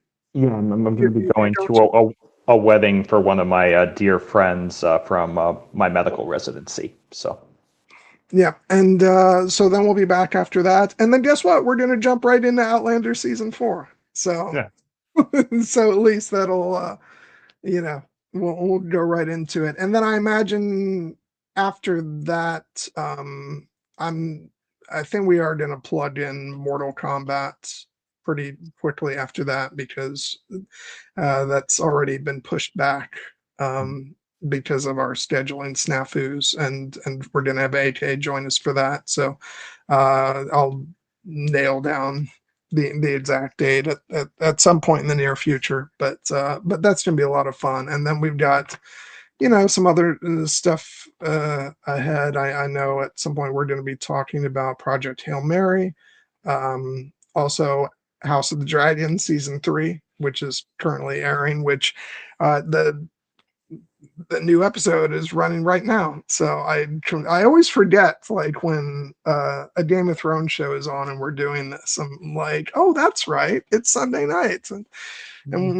we did a new episode. I'm really looking forward to tonight's because I felt a little bit detached from last week because I hadn't had a chance to rewatch season 2, and so it felt like I was jumping back into the deep end of the pool without like all the context that I wanted. But then prior to my discussion over on Heidi's channel on Wednesday, I did a rewatch of the season 2 finale, and then rewatched the season 3 premiere. So I felt better about it then, but I'm looking forward to getting into like the intrigue and the character dynamics tonight. So that'll be fun.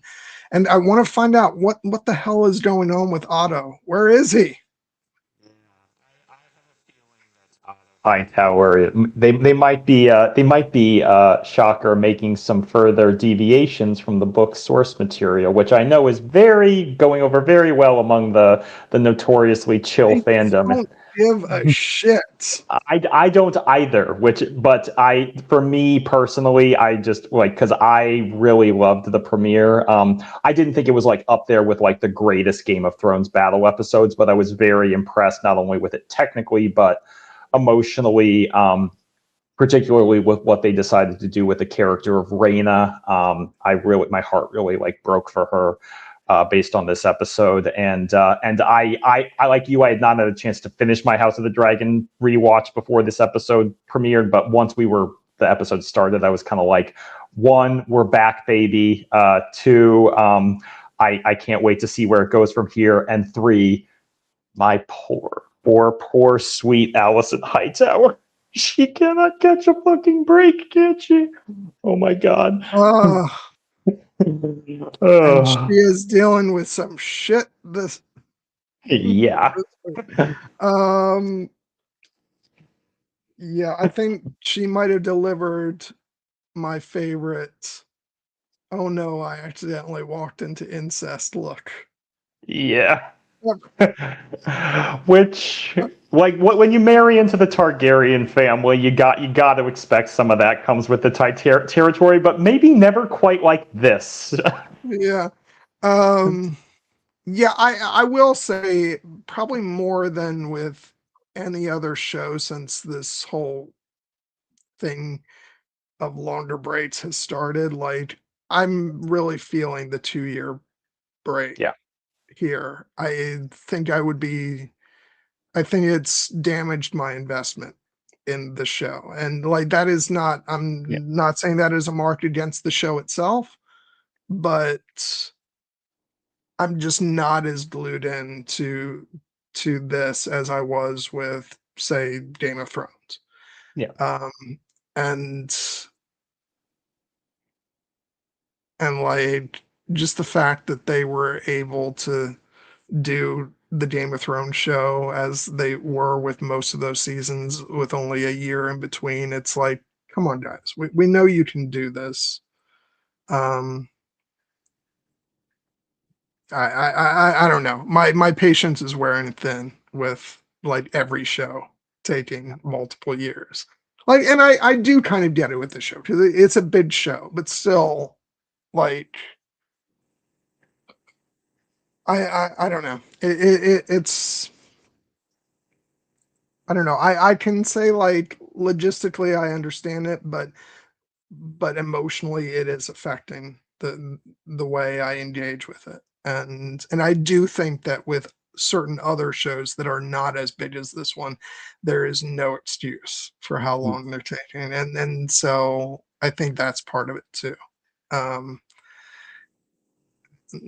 yeah, let's not even talk about the fact that it's going to have been what 4 years between Ahsoka seasons.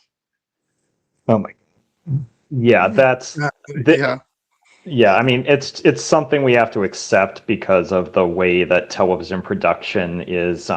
It has appears to have gone these days, but yeah, it's one thing that even though I understand it on an intellectual level, I do not accept it on a emotional level or on a um an aspirational level, in the sense that it's just like, this is a case where it's like, you could do better on this, guys, but you're choosing not to because you're cutting corners financially. yeah, And it's just like, I even though I didn't feel like my investment in the show was damaged, I definitely felt the layoff, in the sense that I you know, I did not like, I used to watch Game of Thrones like religiously during my like rewatch it every year during in anticipation for the new season. And in this case, I started my House of the Dragon rewatch and I didn't get to finish it before it started. And it's just because, as much as I do sincerely love the show, like, it's not quite the same. And part of that is the long investment. And I worry about that with things like, the Rings of Power as well, and Ahsoka. Like, guys, for no, you do not. I don't care what the hell else is going on in your company. You do not need 4 years between seasons of a television show. Unless it's like fucking Curb Your Enthusiasm or something, where it's just dependent on the whims of one guy. yeah. Like the only way, like all I can say, and I know they're shooting Ahsoka season 2 differently than the first season, like because it's actually being shot in the UK and on locations and sets instead of the volume. All I can say is the production value of season 2 better be off the charts. Um, because after a 4-year wait, it goddamn well better be. Uh, Those Mortis, you better bring us those Mortis gods, Dave Filoni. yeah. Um, so yeah. So we'll be getting to all that and then more. We'll go ahead and nail down our scheduling for other stuff as it comes along. But yeah. So anything else, Jared? No, I'm happy that we're back to Outlander, and won't have to wait too long to finish this next stretch of episodes. And then, when we come back from our break, we'll hopefully be nice and refreshed, and looking forward to getting into a lot of other great stuff, whether that's Project Hail Mary, House of the Dragon season 3, Mortal Kombat, Girls Like Girls. I'm sure we will be talking about The Odyssey, which is coming out in less than a month. Which Um, I am not going to be able to catch on its actual release day because I will still be out of the country. Or, well, not technically out of the. No, I may still be because I think, like, because even though the cruise is in Alaska, my it's it's departing and returning to Canada. yeah. And so I will be out of the country when it releases, unless I go see it in Canada. But I don't know. We'll see. If not, I'll see it on my return. I think it'll probably be playing in IMAX theaters for a little while. I suspect so. Yeah. So yeah. Looking forward to all that. And yeah.